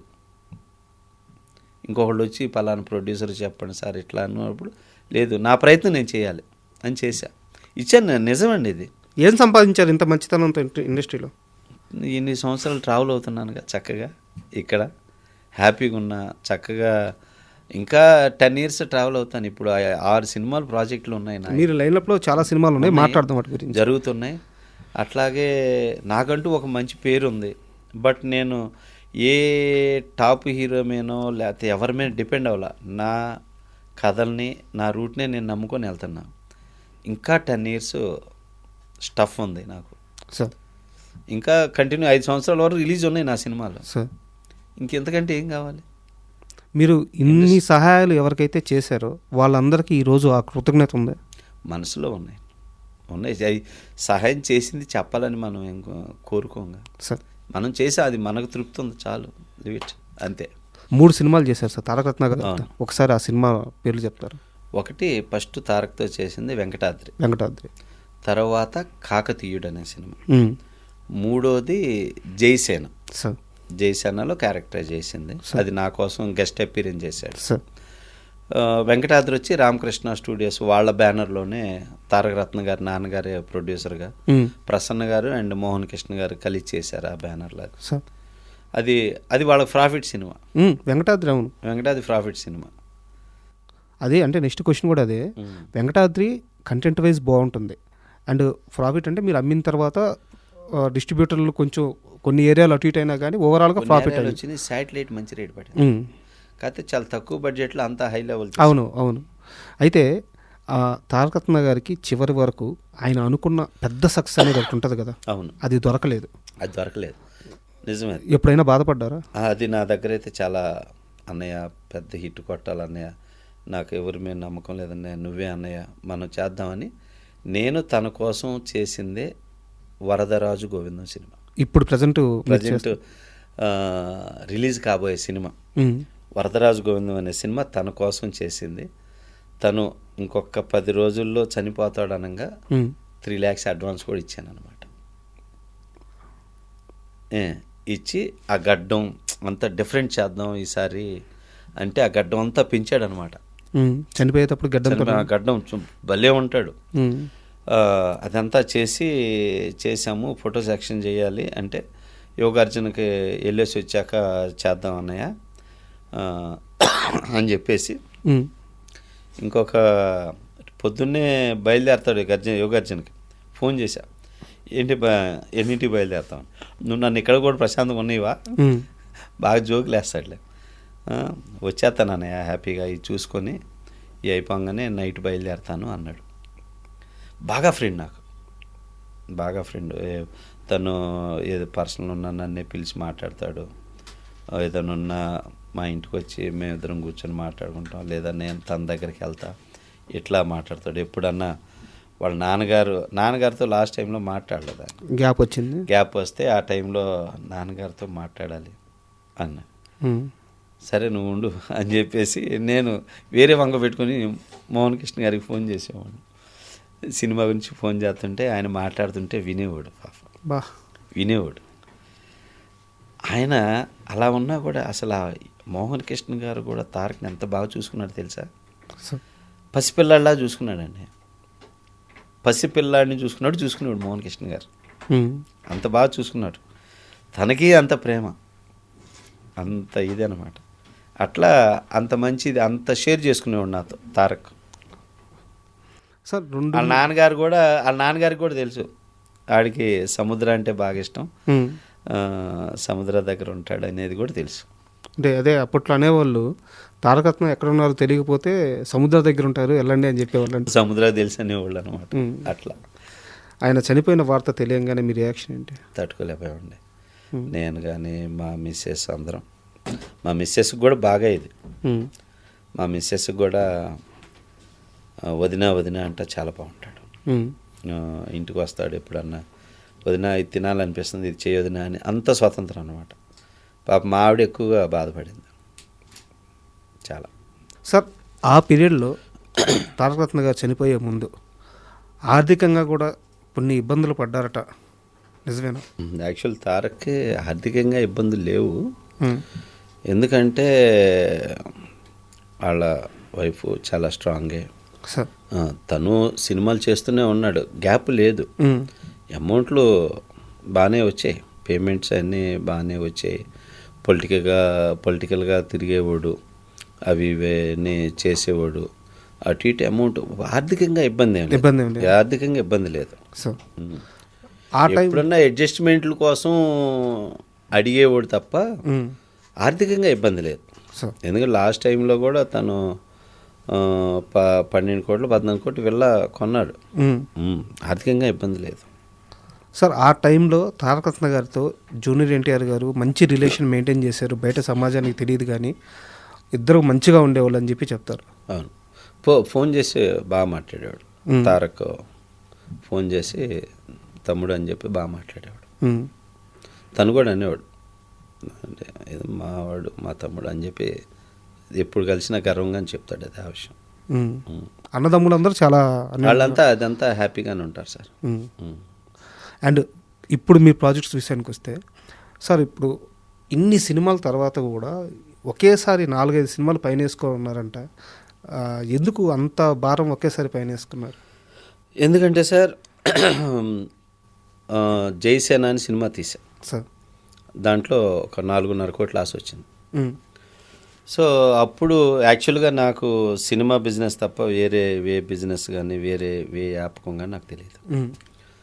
సో మళ్ళీ నన్ను నేను స్టాండ్ చేసుకోవాలి అని చెప్పి భగవంతుడి దగ్గర ఇండస్ట్రీకి వచ్చినాక సంపాదించుకున్న ప్రాపర్టీస్ని అన్నీ అమ్మేసి ఒక 6 సినిమాలు స్టార్ట్ చేశాను. 6 తారకరత్న అనుకున్న సినిమా పేరు వరదరాజు గోవిందం టైటిల్, శ్రీకృష్ణుడి బ్యాక్డ్రాప్, పాన్ ఇండియా మూవీ. ఇప్పుడు ఎవరు చేస్తున్నారు అది? ఇప్పుడు తను చనిపోయిన తర్వాత రవి జంగ్ అనే అతన్ని తీసుకున్నాను. తీసుకొని హిందీ హీరో అతను, అస్సాం హీరోయిన్ పెట్టి పాన్ ఇండియా లెవెల్లో సినిమా తీసా. First time direct Assam version కూడా షూట్ చేశా. ఓకే, అస్సాం లాంగ్వేజ్ కూడా. సో 6 లాంగ్వేజ్ల్లో ఈ సినిమా ఫస్ట్ రిలీజ్ అవుతుంది. ఇది maximum February are April release plan చేస్తున్నాం, గ్రాండ్ లెవెల్లోనే. ఇది పార్ట్ 1 పార్ట్ 2 కూడా అనమాట. పార్ట్ 2 కూడా 40% షూట్ చేసాను ఆల్రెడీ. అంత కాన్ఫిడెంట్ ఫిల్మ్ ఇది, guarantee damn sure hit cinema, అసలు ఎలాంటి డౌట్ లేదు. నెక్స్ట్ లెక్చరర్ అనే ఒక సినిమా చేశా, అది అయిపోయింది. దాని తర్వాత రామజన్మభూమి అనేది చేశా, కొత్త హీరో, మా పిల్లలతో కలిసి పెరిగిన అబ్బాయి అన్నమాట, మంచి కటౌట్, 6 feet కటౌట్, అది 40% చేశాను. మా పిల్లలతోటి దో కమీన్ అని ఆ సినిమా స్టార్ట్ చేశాను. ఇద్దరు కొడుకులు ఒకే సినిమాలో ఇంట్రడ్యూస్ చేస్తూ. ఇవి కాక ఇంకొక 2 సినిమాలు, శ్రీ శ్రీ రాజ్య పూజిత రామలింగం అనే టైటిల్ తోటి ఒక డివోషనల్ ఫిల్ము చేస్తున్నా, అది ఒకటి, అది స్టార్ట్ అయింది. ఇంకొక హర్రర్ మూవీ ఒకటి స్టార్ట్ అయింది, అది 40% అయింది. ఒక స్ట్రైట్ క్వశ్చన్ సార్, సినిమాలో ఇన్ని సంవత్సరాలు కష్టపడి 4 రూపాయలు సంపాదించుకున్నారు, కొన్ని ఆస్తులు సంపాదించుకున్నారు. ఆ ఆస్తులన్నీ అమ్మేస్తుంటే భయపడలేదా? అస్సలు భయపడలేదు, ఏ రోజు బాధపడలేదు. మా ఆవిడ కానీ వీళ్ళందరూ కూడా అమ్మిన టైంలో బాధపడలే ఎవరు. నాకైతే అప్పుడు లేదు, ఇప్పుడు లేదు. ఇప్పుడు బాధపడుతుంది మా ఆవిడ, అవన్నీ ఇంత రేటు పెరిగిపోయినాయి, ఇంత ఇది కదా అని. అవన్నీ పెట్టుకోవద్దు, సంపాదించటానికి ఉంటాయి, చనిపోయినప్పుడు ఇవన్నీ ఏవి తోడురావు. కాబట్టి ముందు మన మనసులో ఉన్న కోరికలు, మన సినిమాలు ఏం చేయాలనుకున్నాం, మనం ఏం చేయాలనుకున్నా చేయాలి. ఎన్ని కోట్లు సంపాదించారు, ఎన్ని కోట్లు అమ్మేశారు? ఒక 15 కోట్ల దాకా సంపాదించా, అందులో ఆల్మోస్ట్ అమ్మేశా. 15 కోట్లు మళ్ళీ అందులో ఒక 5 లాస్ అయింది. ఇప్పుడు 10 కోట్లు అయితే ఇన్వెస్ట్మెంట్ ఉంది సార్. నిజంగా డెఫినెట్గా వరదరాజు గోవిందతో మళ్ళీ 100కు 100 కొడతాను. ఈ మాట అక్షర సత్యం అవ్వాలి. ఎందుకంటే మీరు ఎంత మంచి డైరెక్టర్ మాకు తెలుసు, ఎంత మంచి మనిషో ఇండస్ట్రీలో తెలుసు. సో మీలాంటి వ్యక్తికి అంటే ఏ కష్టం రాకూడదు, మీరు అనుకున్న సక్సెస్ మీకు రావాలని మనస్ఫూర్తిగా కోరుకుంటున్నాను. And thank you very much sir. Thank you sir. Thank you. కానీ ఏంటంటే ఒకటి మాత్రం చెప్తా సార్, కష్టం అనేది వస్తుంది, ప్రతి ఒక్కరికి వస్తుంది. సార్ కష్టాన్ని ఏంటంటే అందరూ చూసి భయపడతారు. కష్టం వచ్చింది, ఆస్తి పోయింది, అంతా డబ్బు మనుషులు అయిపోయారని. పుట్టేటప్పుడు ఒక్కడే, పోయేటప్పుడు ఒక్కడే, ఏవీ రావు. కానీ సుఖాన్ని ఎంత హ్యాపీగా తీసుకున్నావో కష్టాన్ని కూడా అంతే హ్యాపీగా తీసుకో. సూపర్. ఇది నేను తెలుసుకున్నది. అందుకే నేను ఇన్ని అమ్మేసినా, ఎన్ని చేసినా నా మనసులో ఏమాత్రం ఇంత బాధ కూడా లేదు. సూపర్. ఇలా వచ్చాం, భగవంతుడు ఇచ్చాడు, మళ్ళీ ఇలా తీసుకుని ఎక్కడ పెట్టాం, సినిమా పాదాల దగ్గరే పెట్టాం, మళ్ళీ ఇచ్చింది. నేను బాగున్నాక ఇండస్ట్రీకి వచ్చి రేపు నా పిల్లలు బాగుంటారు. అంతేగా సార్, ఇక్కడ ఎవరు శాశ్వతం కాదు. కానీ మన అనుకున్న వాళ్ళకి 10 మంది మంచి చేసుకోవటం. ఈ సినిమా ఫీల్డ్లోకి వచ్చినందుకు ఒక పేజీ కలాం తల్లి మనకి ఇచ్చింది. సో కాబట్టి మనం తెలుసుకున్నది చెప్పాలి సార్. అది అంతే, తప్పకుండా సార్. నా సినిమాల ద్వారా మాత్రం ఒక గొప్ప మెసేజ్ అయితే మాత్రం పాస్ అవుతాయి. ఇప్పుడు వరదరాజు గోవిందంతో మాత్రం ఒక గొప్ప మెసేజ్ మాత్రం పాస్ అవుతుంది. Waiting sir, waiting. ప్రతి వాళ్ళు గర్వపడతారు, ప్రతి వాళ్ళు మళ్ళీ నన్ను సింహరాజ్కి అప్రిషియేట్ చేసినట్టు అప్రిషియేట్ చేస్తారు. సూపర్. ఈ సినిమాతో all the best sir. Thank you Thank you. Thank you sir, thank you. And for more videos, Please subscribe to iDream. Please subscribe to iDream. Please subscribe iDream. And please subscribe to iDream. For more videos, subscribe to iDream. please like, share and subscribe to the channel. Congratulations, iDream. Subscribe to iDream. Subscribe to iDream. So subscribe to iDream Media. iDream ki iDream team andarki huge congratulations. Please subscribe iDream Media. Please subscribe to iDream. Subscribe iDream. Please subscribe to iDream. iDream అంటే నా కళల ఛానల్ను subscribe చేసుకున్న నోరు తిరుగుతలేదు, మీరైతే గంట గుర్తు కొట్టండి. For more such videos, please subscribe to iDream. Subscribe to iDream. Please subscribe to iDream. Please subscribe iDream Media. Please do subscribe to iDream. Please subscribe to iDream Media. For best entertainment and information, please subscribe iDream. And don't forget to subscribe to iDream.